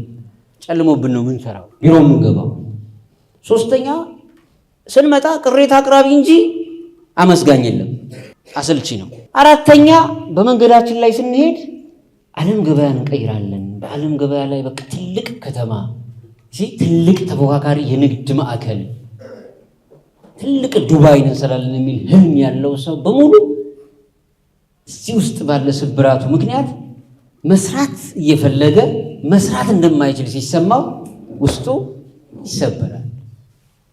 ስለዚህ ቢሮ ውስጥ ገብቶ በጣም አዳዲስ ሀሳብ እያለው አዳዲስ ሀሳብ ማፍለቅ እየቻለ አቅዶ መስራት እየቻለ ምንም አልፈልግም ለውጥ ብቻ ነው የምፈልገው፣ እቀይራታለሁ ከተማዬን፣ ትውልድ ቀዬን፣ ወረዳዬን፣ ዞኔን፣ ክልሌን፣ ሀገሬን፣ ዓለምን ብሎ የሚያምን ጀግና ውስጡ ይታመማል፣ ይሰበራል። ባስብም የሚሰማ የለም። እኔ ለደሞዝም አይደለም ምንም ነገር ልታገኝ እንደሰራ ሁኔታዎች ብቻ ይመቻቹልኝ የሚል በጣም ብዙ ሰው አለ። ጸጥ አላደራል ማለት ሁላችሁም ይሄ እውነት አለ ውስጣችሁ። ምንም ነገር ለመሆን ዝግጁ ናችሁ ማለት ያልሆናል። ይገርማል። ሁላችሁም ውስጥ ያለው እውነት ጥቅመኝነት አይደለም፣ መስራት መፈለግ ነው፣ ሪል ለውጥ ማየት ነው። አስደምመኝ በልዩነት ግን ለዚያ እንዳትኖሩ ያደረጋችሁ የሆነ ነገር አለ፣ የሆነ ሲስተም አለ፣ የሆነ ነገር አለ፣ የሆነ መተት አለ ማለት ነው፣ የሆነ ስርዓት አለ። የመተት አይነቶች አሁን ቦነስ ነው። 3ቱን ቻፕተር ጨርሻለሁ። ቦነስ የመተት አይነቶች ማጠቃለያ ነው። ቁል አዑዙ ቢረቢል ፈለቅ። ቅድም ሳይኮሎጂ ላይ ራስህ ለራስህ ጠላት ስትሆንና ለጓደኛህ ጠላት ስትሆን ነው። ቁል አዑዙ ቢረቢል ናስ፣ ቁል አዑዙ ቢረቢል ፈለቅ። ጂኒ ያለው ሰው አለ ማለት ነው። አሁን ይለቃል። በንጋት እምላለሁ። በንጋት ንጋት ምንድን ነው? ከጨለማ በኋላ ያለ ብርሃን። ከጨለማ በኋላ ያለ ብርሃን፣ ከመከራ በኋላ ያለ ብርሃን። ሲምቦሉ ይሄ ነው። የሆነ መከራ ይኖርባችኋል፣ የሆነ ጨለማ፣ የሆነ ማጣት፣ መቸገር፣ መፈተን፣ ምቀኛ መብዛት፣ አሲዳም መብዛት፣ መተተኛ፣ ሀሜተኛ መብዛት፣ እንደነዚህ አይነት ጨለማዎች የሉ። ሌላ ምን ስራ ከብዷችሁ ያውቃል? ማንም ሰው ስራ ከብዶት ያውቃል? እንደ ሀሜት፣ እንደ አሉባልታ፣ እንደ ኔጌቲቭ ኢነርጂ ከባድ ነገር የለም። ስራ ከብዶት የሚያውቅ ሰው የለም። ስራ የስራ መደባችሁ ከብዷችሁ ቁላው ዘረብ በንጋትም ላለው ማለት ይሄ ነው። ይህ ደካማ ጎናችሁን እየፈለገ የሚያጠቃ አካል ካለ ግን መስራታችሁ አያሰራ። በንጋት ያለው ጨለማ፣ መከራ፣ ፈተና ምን ሸሪ ማ ኸለቅ ሸር ራሱ እኩይ የሚባለው ነገር የተፈጠረ ነው ለመፈተኛ። ከዛስ ወሚን ሸሪ ጋሲቂን ኢዛ ወቀበ ጨለማው በጨለመ ጊዜ፣ መከራው በመከረ ጊዜ፣ ፈተናው በተደራረበ ጊዜ። እስኪ ትንሽ የፈተና ትደርስባችሁ፣ ሌላ ፈተና ይመጣል። የሆነች ፈተና ትምጣ፣ ሌላ ፈተና ይመጣል። የወደቀን ዛፍ ምሳር እንደሚሉት ማለት ይመጣል። ስለዚህ ከጨለማዎች አንዱ ፊዚካሊ ድሮ ሰው ጠላት ሊያጠቃ ሲፈልግ አንበሳው ተደብቆ እንዳልነው ጨለማን ተገናርቦ ጦር ሊሰካ ይችላል። የሚታየው ተደብቆ ያድን ይችላል። ግንስ አሁን ላይ ብዙ መደበቂያ ነው። አንዱ መደበቂያ ማህበራዊ ሚዲያ ነው። ግን ማህበራዊ ሚዲያውን በቀጣዩ ጥሩ ምሳሌ ይሆናል። አንዱ መደበቂያ ውሸት ነው። አንዱ መደበቂያ ጥቅመኝነት ነው። አንዱ ብቻ ብዙ አለ። ግን ድክመታችንን፣ ደካማ ጎናችንን፣ የሆነ ዊክነሳችንን ሰው መሆናችን በራሱ ደካማ ስለሚያደርግ ተገን አድርጎ የሚያጠቃ ነው። ፊዚካል አታክ ነው ይሄ። ያ ሱረቱን ናስ ያለው ሳይኮሎጂካል ነው። ሳይኮሎጂ ራስን በራስህ ጠላት ስትሆን፣ ራስን በራስህ ለራስህ ጠላት ስትሆን እና ለጓደኛህ ጠላት ስትሆን እዛው እርስ በርስ በምን በምላስ እያለ ይሄኛው ግን ሪል አታክ ነው። ጠላት ነው። ሪል ጠላት ነው። ያ አካል ካለ መስራት አትችልም። ስለዚህ ጨለማን ተገና አድርጎ የሚያጠቃ ማለት ደካማ ጎን ሰውነት ተሳሳታል። ለምሳሌ በደንብ ያጠቃል። በነገራችን ላይ እዛ ጋር የሰራው ስራ በጣም ስህተት ነው ይላል፣ አደባባይ ላይ ያሰጣሃል። ምክንያቱም ብዙ ጊዜ አንተ ይጨምርበታል ውሸት፣ የሰው አስተያየት አትቀበልም። አሁን እዚህ ጋር ግን ወሪል ተሳስታ ላይ ደካማ ጎንን አገኘበት። እዚህ ተሳስተሃል፣ መውጫ የለም፣ ስህተት ናት፣ መቀበል ብቻ ነው ያለው። ግን ውሸት ይጨምርባታል። ለምን? እንድትናደድ። ስትናደድ ለማጥቃት ይመቻል። ምክንያቱም አንተ በባህሪ ብዙ ጊዜ አይቻለው የሰው አስተያየት አትሰማም። በጣም እኔ ብቻ ነኝ የምትለው በጣም መናደድ ትጀምራለህ።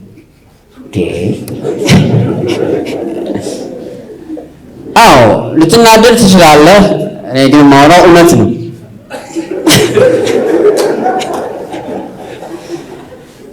እንዴ ትላለህ። አሃ ቆይ አሁን አልተሳሳትኩም ነው የምትለው።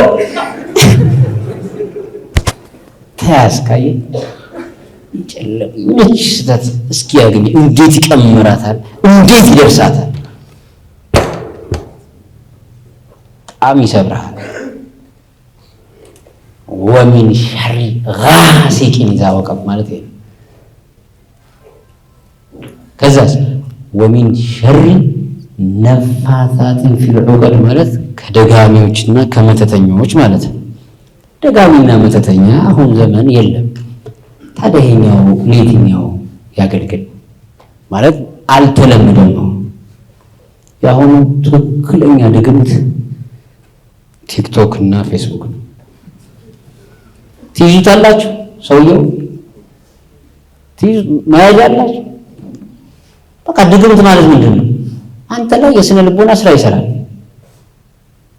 በቃ ይሰራብሃል። ይመጣል ጀግና የነበረው ልፍስፍስ ያደርገው፣ ታታሪ የነበረው ብኩን ያደርገዋል። በጣም የት ይደርሳል የተባለው ሰውዬ ልምሻ ይሆናል። በማህበራዊ ሚዲያ ድብን አድርጌ አንድ ቆንጆ ጽሁፍ ልልቀቅ ልበል።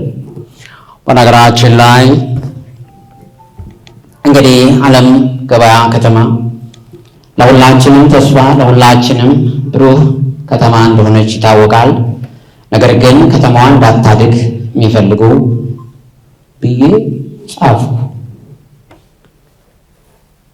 ማንም አያውቅም፣ ኃላፊነት የሚወስድ የለም። ከዛ ትደረሳለች። ለምን? ሁላችሁም ለከተማችሁ ለውጥ በጣም ተቆርቋሪ ናችሁ። ይሲ ከዛስ ደግሞ የሆነችን ቢሮ የሆነችን ቀበሌ ወይ የሆነ ጽሕፈት ቤት ወይ የሆነ ቦታ ላይ ደግሞ ኃላፊነት ተሰጥቷል። በአጋጣሚ የሆነች ሽንት ቤት እዚህ ጋር ፈሶ ድንገት ፈንድቶ ድንገት ያ በሁሉ ፈነዳ። እንግዲህ የዓለም ገበያን ለመቀየር ብዙ ጥረት እናደርግ ነበረ። እንደሚታወቀው እዚህም ሽንት ቤት እየፈነዳ ነው። የከተማው ማዘጋጃ ቤት ግን ምን እያደረገ እንደሆነ አናውቅም። በነገራችን ላይ የሆነ ውሃና ፍሳሽ የሆነ ቦታ እንትን ይላል። እንደዚህ አይነት ያን ሰው በሩት ይይዛላችሁ። ድሮ መጽሔት፣ ጋዜጣ፣ ቴሌቪዥን ሲባል ኃላፊነት የሚወስድ ቺፍ ኤዲተር አለ። ጀግና ማለት እንትን ጋዜጣ ከተባለ ትይዘዋል፣ እንትን ቴሌቪዥን ሲባል ትይዘዋል። ከጀርባስ ከዛስ ባለ ትዳር ማፋታት ይችላል። በነገራችን ላይ ዘይነን አውቃታለሁ እኮ ምናምን ብሎ የሆነ ነገር ጥሩ ሃይስኩል እያለን እንደውም የፍቅር አግብታ በሰላም እየኖረች እዛ ባል አላወቅም እንዲህ ቲክቶክ ጠቅ ሲል ቂም መያዝ ይጀምራል። ከዛ በኋላ ወንድ ሰላም ባለች ቁጥር ነገር ይፈልጋል የሌለውን ባህሪ። ታዲያ ከዚህ በላይ መተት አለ? ስለዚህ አንደኛ ወይም ተቆርቋሪ ስንሆን ሰው ሆነን እንቆርቆር። እንዳንበሳው አታክ እንደማደርገው ተደብቆ ወይም ጨለማን ተገን አድርጎ ወይም የሆነችን ክፍተትና ድክመትን ተገን አድርጎ ማጥቃት ልክ አይደለም፣ ልክ አይደለም። አይ ፊት ለፊትና ከወጣሁ እኮ እጠብቃለሁ ማለትም ልክ አይደለም። እጠብቃለሁ ማለትም እጽዋት ሰው ያደርጋል ልፍስፍስ። ታዲያ ልፍስፍስ ነው መታገል፣ ጀግና ሆነ ነው መታገል።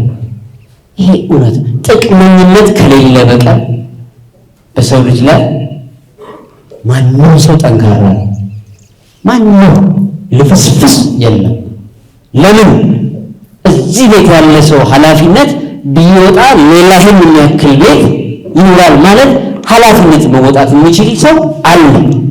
ስለዚህ አመራሮች በመጀመሪያ ደረጃ እናት መሆን አለባችሁ። እናት ለመሆን ቢያንስ እንደ ግብ ካላስቀመጣችሁ ከወንበራችሁ ተነሱ። ኢነመል አዕማሉ ቢንያ፣ በንያ ነው፣ የለም በንየት ነው። እዚህ ወንበር ላይ ለምንድን ነው የተቀመጥኩት? ምን ላመጣ? ቢያንስ እኔ 3 ወር ተቀምጫለሁ፣ 5 ወር ተቀምጫለሁ፣ 6 ወር ተቀምጫለሁ፣ ዓመት 2 ዓመት ምን ሰራ? ለራሴ ለህሊናዬ I have to talk with myself። እሱን ማመን አስፈላጊ የግዴታ ሹመት ስለሆነ ኃላፊነት ስለሆነ ሳይሆን እዚህ ዓለም ገበያ ምን ፈጠርኩ፣ ምን ያክል አውቃታለሁ፣ ምን ያክል ተዟዙራ ይቻታለሁ፣ ምን ማድረግ እችላለሁ፣ ፋይዳ ያለው መሪ መሆን አለባቸው። ፋክት ለየትኛውም የፖለቲካ መልክ አይደለም፣ ምንም አይነት የፖለቲካ መልክ አይደለም። ህዝብነት የሚባል እውነት አለ። ህዝብነት መሪዎች ይነሳሉ፣ መሪዎች ይወድቃሉ፣ መንግስታት ይመጣሉ፣ መንግስታት ይወድቃሉ። ህዝብነት ግን አለ። ለሌሎች መኖር እናት እኮ ልጇ ምን እንደሚሆን እኮ አታውቅም፣ ግን ልጇ ነው። ይህን ማመን አለባችሁ። ማኔጅመንት ውስጥ ሲቪል ሰርቪስ ውስጥ ያላችሁት ደግሞ የምትሰሩት የተሻለ ሰው ለመሆን ነው። ማለት የተሻለ ገቢ ለማግኘት የተሻለ ሀብታም ለመሆን ወይም የተሻለ ብላችሁ እንኳን ብታምኑ መታተራችሁ ውስጥ ቀድመን ያስቀመጥነው ሰላም ሆኖ የመዋል ስራን አጠናቆ የሰራ ሰው በሙሉ ከስራው በላይ አለቃ እንደሌለው ፊልም ካደረጋችሁ ለምንም ጥላቻ ምናምን አታፈሩ። ስራና ስራ የእናንተ ግንኙነት። ከዚያ በኋላ ሌላ ሰዎች ናቸው። ቀጣዩ ራሳችሁ ትሰራላችሁ። ወጣቶች ደግሞ አንደኛ ጠያቂ መሆን ግን ፊት ለፊት ሞጋች መሆን ግን ፊት ለፊት ጀግና መሆን ያስፈልጋል። በፍጹም ከጀርባ የሆነ ሰው አለ። ፊት ለፊት ያስፈልጋል። ፊት ለፊት ያልሆነ ሰው አያልፍለትም። የመጨረሻ ጉዳይ ይሆናል የሆነ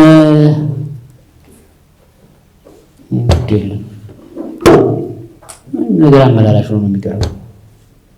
ራሱን አይሆን ከጀርባ ለምን ሰው ማጣላት ያቀበታል፣ ማስታረቅም ያቀበታል። ለምን ከጀርባ ስለሆነ የሚታመው ሁሉ ይሰማል። ከጀርባ ተደብቆ ያጣላና እሱ የሚያጣላው ያጣላውን ሰው ማስታረቅ አይከብድም።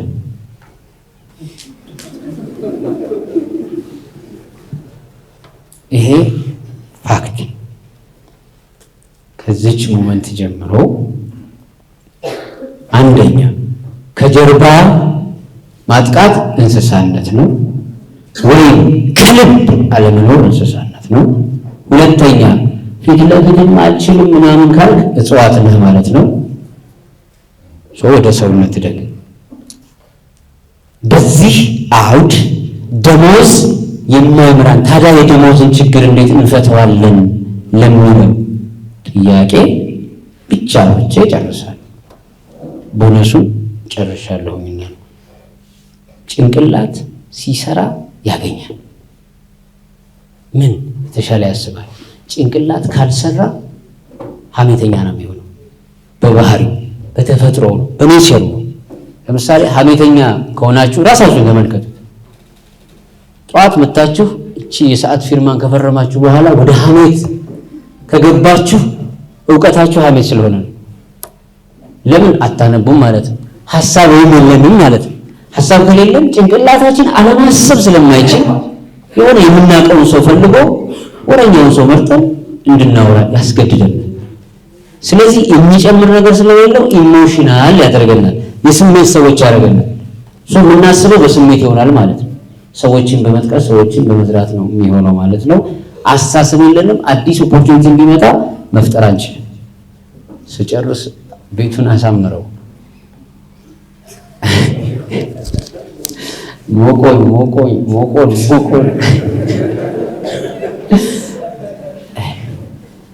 ይቺን ሀሳብ መጨረስ ፈልጌያለሁ እና ደሞዝ ስለማይበቃል አንደኛ ደሞዝን እንርሳው። አለኝም የለኝም ማለት ስለሆነ ሲመጣ ቀኑን ጠብቆ ይምጣ። እንደተለመደው ዕዳ ሲኖርብን ዕዳ እንከፍላለን። ዕዳም ከተበል እንደዚህ በሚለው ህይወት ውስጥ ነው እና ደሞዙ እንደማያኖረን ስለምናውቅ የምንሰራው ለደሞዝ እንዳልሆነ መጀመሪያ እንስማ፣ ለራሳችን ለአእምሯችን።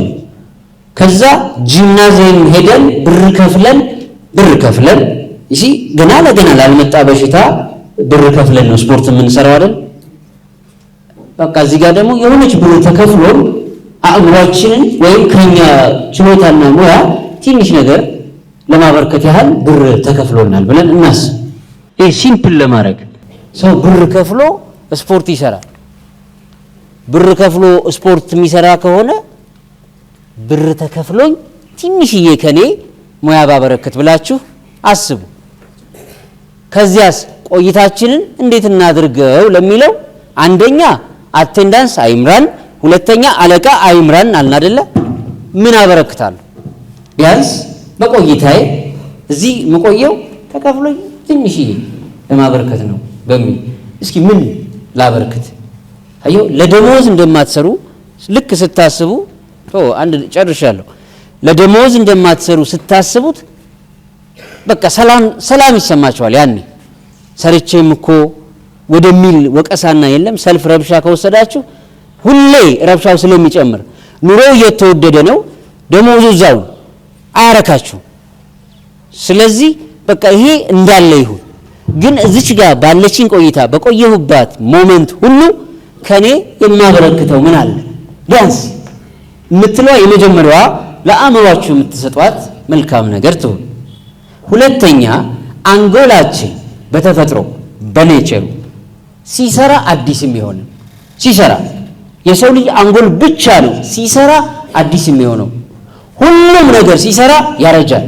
ሁሉም ኮከብ እንኳን ፀሐይ እንኳን ከ5 ቢሊዮን ዓመት በኋላ የመጨረሻው ትልቁ ብርሃኑ 11 ሰዓት ያለውን ብርሃን እያለቀች እንደ ሻማ በአንድ ሰዓት የምታበራው የአሜሪካን ሙሉ ኤነርጂ ነው። ሁሉም ነገር ሁሉም ያልቃል። አንጎል ብቻ ግን ስንሰራበት አዲስ ይሆናል። ይሄንን ካወቅን ብልጥ መሆን አለብን። ብልጥነቱ ምንድነው? ተግቶ መስራት። ብልጥ ተግቶ ይሰራል። ለምን ሲል አንጎሉን ለማለማመድ ለማሰልጠን። የአንጎሉ መሰልጠን ምን ይጠቅመዋል? ነገ ከፍ ያለ ቢዝነስ ቢያስብ ይሲ አራዳ እኮ ነኝ ይላል። መስሪያ ቤት ገብቼ ይሰራ ተለማመድኳት ራሴን አይሲ ሳቃ የሰራኋት ነገር የጠቀመች ይላል። ባጭሩ ምን ማለት ነው? ራስ ወዳድም ሆናችሁ ለግል ጥቅም እንኳን ብቻ ብታስቡ ተግታችሁ በመስራታችሁ ለራሳችሁ ልምድን አዳብራችሁ ነው።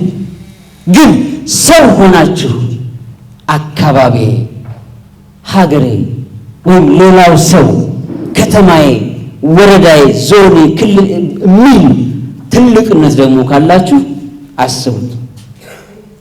ይሄን እንኳን ባትቀበሉት ለግላችሁ ስትሉ እንኳን ቢሆን አንጎል ስትሰሩበት ይታትራል፣ ስትሰሩበት ሐሜት ይጠላል፣ ስትሰሩበት ብትታሙ አትረበሹ።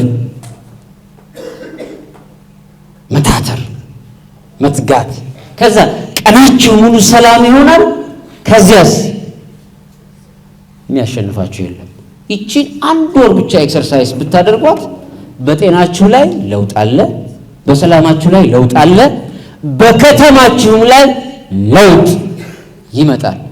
እጅግ በጣም አከብራችኋለሁ። እጅግ በጣም በጣም በጣም በጣም የእውቀት የለውጥ የአብዮት ትጋት ጽናት አይቻለሁ እዚህ አዳራሽ በሚገርም ሁኔታ። እኔ አሁን እንኳን ብጀምር የሚያስቀጥል የሆነ ይሲ አሰልጣኙ ደክሞት የሚቀመጥበት አጋጣሚ ነው የፈጠራችሁት። ይሄ ደግሞ የዓለም ገበያ ወጣት አይደለም፣ የዓለም ገበያ ዜጎች፣ የሳንኩራ ወረዳ ዜጎች ትጎች ተሻግረው የሚያሻግሩ ናቸው ብዬ እንዳምን እና ጥቂት ቀናት ጊዜያት እየቆጠሩ በሄዱ ቁጥር ይህ አካባቢ በእርግጠኝነት በመለወጥ ተምሳሌትነት ውስጥ ትልቅ ሚና የሚጫወት እንደ ሀገርም ሞዴል የሚሆን እንደሆነ እንዲሰማኝ ያደረገ ትጋት ነውና እጅግ እጅግ እጅግ አከብራቸዋለሁ። ታንኪዩ ሶ ማች። ይሄንን ለኛ ይሆናል በተባለ ርዕስ ለኛ ይጠቅማል በተባለ ርዕስ ዘርዘር ያሉ ሀሳቦች ናቸው የቀረቡት። ለዚህ የቅድሙ ምስጋና እኔ በቂ ነው ብዬ ስለማላስብ አንድ ያመስግኑ። ጥሩ ያው ዝርዝር ነገሩን በሱ በኩል የቀረበ ነው። መሐመድ ዘርዘር አድርጎ ያቀረባቸው ነገሮች አሉ። በዚህ በእናንተ አሁን እኛ ልናሰፋ አልፈለግንም። ምን ተሰማችሁ የሚለው ነገር ብቻ ነው አጭር ነገር ማቀበል የምንፈልገው። ምን ተሰማችሁ ከኛ ጋር ሊሆን የሚችል ነው የማይ ምንድነው ለቀጣይስ ማድረግ መቻል አለብን፣ ቀጣይ በምን መልኩ በመሄድ ይኖርብናል የሚሉትን አንድ ሁለት ሶስት ሰዎች ብቻ እድል እንስትና ሰብሰብ እናደርጋለን። እድል ልስጥ። እሺ በጣም አቅራቢውን አመስግኜ ልለፍና እኔ በጣም ሞራል ነው የተሰማኝ። ሞራል እሰራለሁ፣ ጠነክራለሁ፣ ለውጥ አመጣለሁ በራሴም በከተማዋም ብዬ እንዳስብ ኤነርጂ ጨምሮልኛል ብዬ ነው መናገር የምችለው። ዘርዝሬ ግን አሁን ለመናገር ጊዜም ስለማይበቃኝ አመሰግናለሁ። ማሚ ስለመጣ ሁላችንም ስለሰበሰብከን በጣም እናመሰግናለን። እኔ በመጀመሪያ ደረጃ የተሰማኝ ኔጌቲቭ ኢነርጂን ማስወገድ በጣም ነው አመሰግነው። ትልቅ ለውጥ አምጥታል እኔ ላይ። ምክንያቱም ከጥርጣሬ ከአሉባልታ በመነሳት ኔጌቲቭ ኢነርጂ ውስጣችን ላይ ተቆጣጥሮናል ብዬ ነው የማስበው። ይህ ኔጌቲቭ ኢነርጂ ደግሞ ከብዙ ሰዎች እንዳንግባባ፣ አብሮነት እንዳይኖር፣ በአንድነት ይህን ከተማ ይህን ማህበረሰብ ማገልገል እንዳንችል አድርጎናል ብዬ ነው የማስበው። ይህንን ለመቅረፍ እንደዚህ አይነት ስልጠናዎች እንደዚህ አይነት መድረኮች ማዘጋጀታቸው በብዙ ጠቅሞኛል። አመሰግናለሁ። ቴንኪው። ሲቀጥል ማስተላለፍ ፈልገው ሁላችንም እንደ ወጣት ለአንድ ማህበረሰብ ወጣት የጀርባ አጥንት ነው። ሁላችንም እንደምናውቀው ለዚህ ማህበረሰብ ከኛ ውጭ ከዚህ አዳራሽ ካለን ሰዎች ውጭ ማንም አይመጣምና ያለንን ኢነርጂ ያለንን አቅም ፖቴንሻል ለማህበረሰባችን በቻልነው አቅም፣ ምክንያቱም አይምሮ ሲሰራ ይታደሳል ተብሏል። እያንዳንዱ ሰው በራሱ ህይወት ኃላፊነቱን ራሱን ማኔጅ ማድረግ ከቻለ ለማህበረሰብ ለውጥ ያመጣል ብዬ ነው ማስበው እኔ በራሴ። ስለዚህ ለራሳችን ኃላፊነት ለመውሰድ ከዛሬ ጀምሮ ዝግጁ መሆን አለብን። እኔ ምንድነው ኃላፊነቴ? ግዴታ ወንበር ማግኘት አለብኝ ወይ? ግዴታ ፐብሊክ ሰርቫንት መሆን አለብኝ ወይ? ግዴታ አመራር መሆን አለብኝ ወይ? ይሄን እንደ ጥያቄ ሁላችንም መውሰድ አለብን። ኃላፊነት ወይንም ደግሞ ራስን ህይወት በራስ ማኔጅ ማድረግ የሰው አይምሮ አለቃን ራስን አለቃ ማድረግ ለማህበረሰብ ለውጥ ጭምር እንደ ትልቅ አድቫንቴጅ ይወሰዳልና እኔ በትልቁ ተምሬበታለሁ ብዬ ማስበው ንቁ አይምሮ እንዲኖረኝ ራሴን ዝግጁ ለማድረግ ለማህበረሰቤ ለማጥቀም ራሴን በራሴ በደንብ አድርጌ በእውቀት በመስራት አይምሮ ማጎልበት አለብኝና ይሄንን ከዛሬ መድረክ አግኝቻለሁ። ሲቀጥል እንደ ወጣት ለዚህ ማህበረሰብ ያለብንን ክፍተት ትልቁ ክፍተት ኔጌቲቭ ኢነርጂ ነው፣ ሌላ ነገር አይደለም። አሉባልታ፣ ጥርጣሬ ደካማ ጎናችን ነው። ይሄን አሉባልታና ጥርጣሬ አውጥተን ጊዜ ኮፒዎች ነን እስከፈቀድን ድረስ ኮፒ ነን መተካት እንችላለን የሚለው ትልቅ መልእክት አለው። ምክንያቱም ኮፒነትን አለመፍቀድ ኦሪጂናል የሆነ መቆየት የኛ የራሳችን ኃላፊነትና ፈንታ ነው። ስለዚህ ከዛሬ ጀምሮ እኔ ኔጌቲቭ ኢነርጂን አስወግጄ ባለችን ጥቂት ጊዜ ለዚህ ማህበረሰብ ባለብኝ ግዴታ የሆነ ነገር ማግኘት የለብኝም። ባለሁበት መስክ ባለሁበት ሁኔታ ለዚህ ማህበረሰብ የሚጠቅም ነገር አድርጎ ለማለፍ ትልቅ ትምህርት አግኝቼበታለሁ። ስላሰባሰብከን ስለመጣህ በጣም ነው የማመሰግነው። ትንሽ ቢቆይና የበለጠ ደግሞ በአንድነት በወጣቱ ዙሪያ ላይ ትንሽ ቆይታ ብታደርግልን የተሻለ። ምክንያቱም ወጣትነት ትኩስ ኃይል ነው። ነገ ትውልድ ተረካቢ ነው። ይሄ ጄኔሬሽን የሚሰራው በወጣት ነው እና ወጣቶች ትልቅ ኃላፊነት አለብን ብዬ ማሰብ ወሬ ብቻ አይደለም፣ ማሽቃበጥ፣ ከጓሮ ከጀርባ ሆኖ ማጥቃት፣ በተለይ ደግሞ ማህበራዊ ሚዲያን የምንጠቀምበት ስርዓት ምን አይነት ነው የሚለውን በጣም በትልቁ ነው የወሰድኩት። ምክንያቱም ቅድም ብለሃል፣ የሚያጣላ ሰው ራሱ አስታራቂ ነው። ትልቅ መልእክት። ምክንያቱም የምናውቀው በጣም ብዙ ነገር ስላለ ራሱ ያጣላ ሰው ነው የሚያስታርቀው ከጀርባ ሆኖ። ይሄን የሚዲያ አጠቃቀም ስርዓታችንን ማስተካከል አለብን።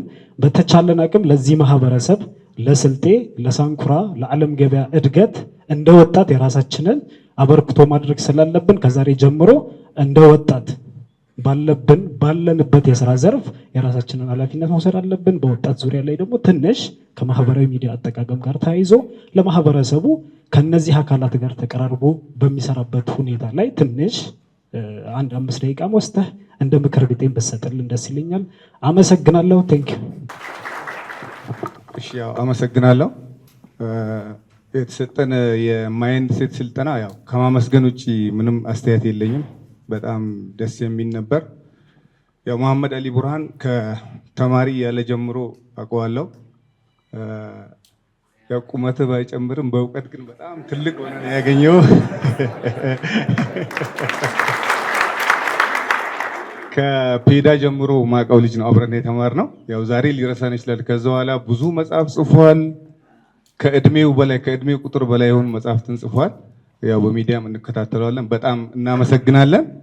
እኔ እንኳን ብዙ አስተያየት የለኝም፣ ግን ያው ይሄ ስልጠና ማህበረሰቦቻችን ላይ በጣም ብዙ ተዘርዝረው የማያልቁ ሌሎች ችግሮች አሉ እየመጡ ያሉ ማለት ነው። እነዚህን ነገሮች ለመቅረፍ ትምህርት ቤቶች ላይ ትንሽ አጫጭር ስልጠናዎች ቢሰጡ የሚል አስተያየት አለኝ። ትምህርት ቤት ላይ ተማሪዎች ትምህርት ላይ ብዙም እየሆኑ አይደለም፣ እየቀነሰ ነው፣ እያሽቆለቆለ ስለሆነ ቢያንስ ሃይ ስኩል አካባቢ ላሉ ተማሪዎች ይሄ የስልጠና መድረክ ተዘጋጅቶ ትንሽ ስልጠና ቢጤ ቢሰጣቸው። ሌላው ወጣቶች ከገጠር ወደ ከተማ ይፈልሳሉ በቀን ሰራተኛ ስራ፣ በተለይ ሴቶች ማለት ነው። እነዚህ ሴቶቻችን ላይ የሚሰማ ብዙ ነገር ስላለ ካሁን በፊት ያልነበሩ አሰሪዎቹ አለመታደል ሆኖ ከሌላ አካባቢ የመጡ ሰዎች በመሆናቸው ብዙ ጥቃት ይደርሳል የሚባል ነገር ስላለ ይሄ የማህበረሰብ ችግር ነው። እየጎላ ሲሄድ የሚያጠፋን ነገር ስለሆነ ይህንን ነገር በምን መልኩ መቅረፍ እንዳለብን ኃላፊነት ለሚሰማቸው ሰዎችም ይሁን እዚህ ላለው ሰው አቅጣጫ ቢሰጥበት። ማህበረሰባችን ላይ ብዙ ችግሮች እየመጡ ስለሆነ እነሱን መቅረፍ ያለብንን መንገድ ቢነገረን የሚል ሀሳብ አለኝ። አመሰግናለሁ። እድሉ ስለተሰጠኝ አመሰግናለሁ። መሐመድ የሰጠን ይሄ ማይንድ ሴት ስልጠና በጣም ደስ የሚያሰኝ ነው። ምክንያቱም ዩኒቨርሲቲ ገብቼ በጨረስኳቸው 4 ዓመቶች ያላገኘሁትን እውቀት ወስጃለሁ ማለት ይቻላል። ሁለተኛ የሚያስተላልፈው መልእክት እዚህ የሚሰማው ማህበረሰቡ ማለት ነው ያለውን ችግር ለመቅረፍ ሰምተን ብቻ ሳይሆን ዝም ማለት ያለብን ወደ ተግባርስ። አሁን የሰማነው ብዙ ነገሮች አሉ፣ ትምህርቶች ወስደናል። እነሱን ደግሞ ወደ ተግባራዊ ማድረግ ነው። አሁን እኔ ራሴ የሰማሁት ነገር ብዙ ነገር አለ እኔ ማድረግ የሚችላቸው ማለት ነው። እነዚህን ግን ሰሚ ብቻ ሳይሆን መሆን ያለብን ተግባርም ላይ መሆን ያለብን። ስለዚህ ወንድማችንን በደንብ አድርጌ እያመሰገንኩ ወደ ተማሪዎች በኩል አልፋለሁ። ተማሪዎች ደግሞ ወደ ትምህርት ቤት ማይሄዱባቸው ምክንያቶች አሉ፣ አሁን የተባለው ማለት ነው።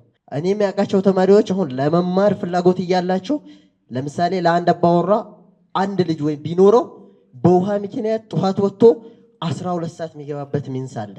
በዛ ምክንያት ትምህርቱም እንትን ስለሚል ያው ለነሱም ያው ከሚመለከተው ጋር ሆኖ መፍትሄ እንዲፈጠር በማለት ሐሳቤን እቋጫለሁ።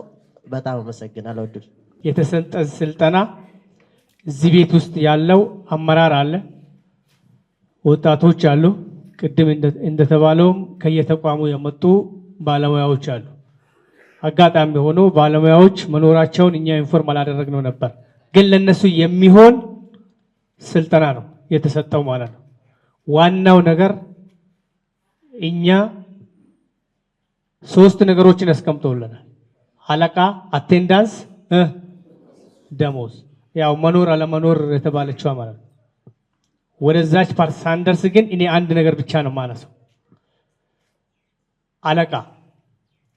አለቃ የምንለው እዚህ ውስጥ ያሉ አመራሮች ናቸው። ከተማም ያለው በወረዳውም ያሉ አመራሮች እዚህ ያላችሁ። አመራሩ ሲኖር ስራ የሚሰራ አመራሩ ደግሞ ከቢሮ ሲወጣ አመራሩን ተከትሎ የሚወጣ ባለሙያ ውስጣችን ላይ አለ። ይህን ደግሞ በእኛ አያያዝ ሊመለስ ይችላል ነው። እኛም ያን አያያዛችን ማስተካከል መቻል አለብን። ስራ ወዳት ከሆን ስራ የማይወደው ባለሙያ ስራውን እንዲወድ ማድረግ እንችላለን። ስራውን እንዲናፍቅ ማድረግ እንችላለን። ከአመራሩ ስንጀምር አመራሩን ወደዛኛው ሌቨል መድረስ መቻል አለበት። አመራሩ የሚሰራውን ስራ አይቶ ስራ የማይሰራው ባለሙያ ስራውን ይሰራል። ወደዛኛው ተርታ እንምጣ ነው። አዩኝ አላዩኝ ከምለው እንውጣ ነው። ሰው ሲኖር የምንሰራው ሰው ሳይኖር የማንሰራው ስራ መኖር የለበትም። ስራችን አለቃችን ሊሆን ይገባል በሚል የተቀመጠው። ስለዚህ ይሄ የሁላችንም ሐሳብ ነው፣ እኛንም ጭምር ከኔ ጀምሮ በከተማ ያለው ከኔ ቀጥሎ ያለውን አመራር ይመለከታል፣ እስከ ታች ድረስ ያለውን ማህበረሰብ ድረስ ይመለከታል ማለት ነው። በያለንበት ቦታ ስራ ከሰራን ምንገነባው ሀገርን ነው የሚለውን ነው። የድርሻችንን ስራ መስራት መቻል አለብን ነው። ለዚህ አሁን መስራት ያለብኝን ስራ አይ ከሰዓት ሰራዋለሁ ነገ ጠዋት ሰራዋለሁ ካልኩኝ ጊዜን እያባከንኩ ነው፣ ስራውንም እየደራረብኩ ነው። ማልሰራው ስራ ይኖራል። ስራውን መሰራት ባለበት ሰዓት መስራት መቻል አለብኝ። ስለዚህ ያንን ይዘን እኔ አሁንም ወጥተን በየተቋሞቻችን መለስ ብለን ምንድነው እኔስ እዚህ ያገኘሁትን ነገር ለሌሎች ባለሙያዎች ማስረጽ መቻል አለብኝ የሚለውን ከአመራር ጀምሮ ይሄን መውሰድ አለብን። ከዛ በተቋም መጣችሁ ባለሙያዎች አላችሁ፣ ሌሎችን ባለሙያዎች ኮች ማድረግ የሚችሉ ባለሙያዎች ናቸው። ከስራ አንፃር አቴንዳንስ የሚያስፈርሙ ሰዎች እዚህ ነው ያሉት። ቅድም ሲያነሳ አጋጣሚ ሆኖ ተጠርቷል። አስፈራሚዎች እዚህ አሉ። ግን እኔ ከማስፈረም ስራው ራሱ እንዲያስፈርመው እንዴት ነው ማድረጋው የሚለውን ፕላን ማድረግ ያስፈልጋል። በዛ ልክ አሁንም ገብቶ እቅድ ማቀድ፣ ሰውን ወደዚህ ትራክ ለማምጣት ምን መስራት አለብኝ የሚለውን ፕላን ማድረግ ያስፈልጋል። እኔ በዛ ልክ አሁንም በየተቋማችን ከየተቋሙ ባህሪ አንፃር ወስተን መስራት። ከዛ ውጪ ወጣቶች እዚህ አሉ።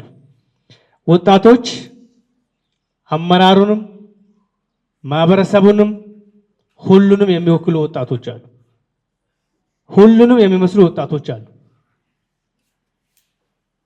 አመራሩም ውስጥ ይሁን ባለሙያውም ውስጥ ይሁን ወጣቱም ውስጥ አሁን ደግሞ ቅድም አንድ የተባለችው ነገር በውስጥ ሊኖር ይችላል ላይኖር ይችላል የሚለውን ግን እንያዝ። ከጀርባ የተባለው አለ። እሱ ደግሞ እንደማይጠቅም እንዴት እንደተብራራ አይታችኋል። ፊት ለፊት ሲጋፈጥ ራሱ ምን ያክል እንደሚማር ሌላውን ደግሞ ምን ያክል እንደሚያስተምር ፊት ለፊት ሲታገል ተደብቆ በጀርባ በኩል ሌላ ነገር ከሚያደርግ ፊት ለፊት ወጥቶ ይሄ እኮ ትክክል አይደለም ጀስቲፊኬሽን ኖሮት በዚህ ምክንያት ይሄ እንዲህ መሆን ሲገባ እንዲህ ሆኗል የሚል ኃይል ያስፈልጋል፣ የሚል ወጣት ያስፈልጋል። በጋራ የምንሰራቸው ስራዎች ሊኖሩ ይገባል ነው። አመራሩ በአንድ በኩል ሌላ፣ ወጣቱ ሌላ፣ ባለሙያው ሌላ ስራ የሚሰራ ነገር ከሆነ ተበታትኖ ይቀራል። ስራዎች ሰብሰብ ብለው የጋራ ዓላማችንን ለማሳካት የሚሆኑ መሆን መቻል አለባቸው የሚለው ይሄን መያዝ ይኖርብናል። እኔ ከኔ ጀምሮ ትልቅ ነገር ነው የወሰድኩት። በዛ ልክ ደግሞ እኛም በየተቋማችን እንደ ወረዳም እንደ ከተማም የተሻለ ውጤት የምናመጣበት ስልጠና ነው ያገኘነው። እኔ በየተቋሙ ግን በደንብ ተደርጎ እንደዚህ አይነት ማነቃቂያ ስልጠናዎችን መስጣት ያስፈልገናል። ከኛም ቀጣይ ግን ከነ መሐመድ የምንሰራቸው ይኖራሉ። በጋራ አጠቃላይ ፐብሊክ ሰርቫንቱን የሚመስል ስልጠና እንፈልጋለን። እኛ በራሳችን ሙሉ ፐብሊክ ሰርቫንቱ ተገኝቶ ሁሉ የመንግስት ሰራተኛ ባለበት ለሱ የሚሆን ስልጠና እንዲሰጥ እንፈልጋለን። ስራን ከመውደድ አንፃር ቅድም የተባለውን አመራሩ እዚህ ከወሰደ ባለሙያ መውሰድ አለበት። አንድ ሁለተኛ በወጣቱ ላይ የተባለውን ይሄን ምቹ ሁኔታዎችን ተነጋግረን እየፈጠርን ስልጠናዎቹ እንዲሰጡ የማድረግ ስራዎችን እናደርጋለን። በሌሎች ስራዎችም ጭምር በጋራ ተቀራርበን የምንሰራቸው ነገሮች ይኖራሉ። እኛ ግን ያገኘነውን ስልጠና በየተቋሙ በየቀበሌው በውጤት መቀየር ያስፈልጋል የሚለውን ሐሳብ እንደማጠቃለያ ለማንሳት ነው። በዚህ ብንጨርስ እናመሰግናለን። ነጂብ ሰንገሮ ወይንም ደግሞ በማህበራዊ ሚዲያ ስሜ ኑር ባይክ እባላለሁ። እንግዲህ እንደ ወጣት ነው የዛሬውን ስልጠና የገባሁት። ቆይታ ያደረግነው ከፈላስፋ ከደራሲ መሐመድ አሊ ቡርሃን ጋር ነው። የማይንድ ሴት ስልጠና ነው የወሰድነው። በዚህ ስልጠና ምን ምን ጥቅም አገኘን? አንደኛ ተነሳሽነትን እንደ ወጣት ለዚህ ማህበረሰብ ማድረግ ያለብን እንደ ሀገራችንም እንደ ስልጤ ማህበረሰብም ወይንም ደግሞ እንዳለንበት እንደ ሳንኩራ ወይም እንደ ዓለም ገበያ ማህበረሰብ ምንድነው ማድረግ ያለብን? ወጣቶች ምን ይጠበቅብናል? ለዚህ ሶሳይቲ አበርክቷችን ምንድነው የሚለውን ከተነሳሽነት አንፃር በጣም ትልቅ ትምህርት ነው። ትልቅ የማይንድ ሴት ትምህርት ነው የወሰድነው። ከዚህ ተነሳሽነት አንፃር ከዛሬ ጀምሮ ሁላችንም ባለንበት በምንሰራው በያለንበት ዘርፍ ለማህበረሰባችን ፖዚቲቭ ኢነርጂ ወይንም ደግሞ በተነሳሽነት ስሜት ኃላፊነት በተሰማው ስሜት ማህበረሰቡን ማገልገል እንዳለብን መስራት እንዳለብን በሰራን ቁጥር አንጎላችን እንደሚታደስ አይምሯችን ንቁህ እንደሚሆን ነው። እኔ ትልቅ የሆነ ትምህርት አግኝቼበታለሁ። ከአንድነት ወጣቱ ከማህበራዊ ሚዲያ አጠቃቀም ጋር ያለውን ኃላፊነት ከመውሰድ በአጠቃላይ የዛሬው መድረክ ከጠበቅኩት በላይ ነው የሆነው። በጣም ትልቅ ትምህርት ያገኘሁበት መድረክ ነው። ስሜ በድረዲን ሳሊያ ይባላል። ያው ስልጠናውን የወሰነው ከመሐመድ ቡርሃን ነው። ስልጠናውን የወሰነው ስልጠናው በጣም ውጤታማ የሚያደርግና ለውጥ አምጪ ነው ብዬ ነው የሚወስደው። ህይወትን የሚቀይር ለውጥ የሚመጣበት እና አስተማሪ ነው።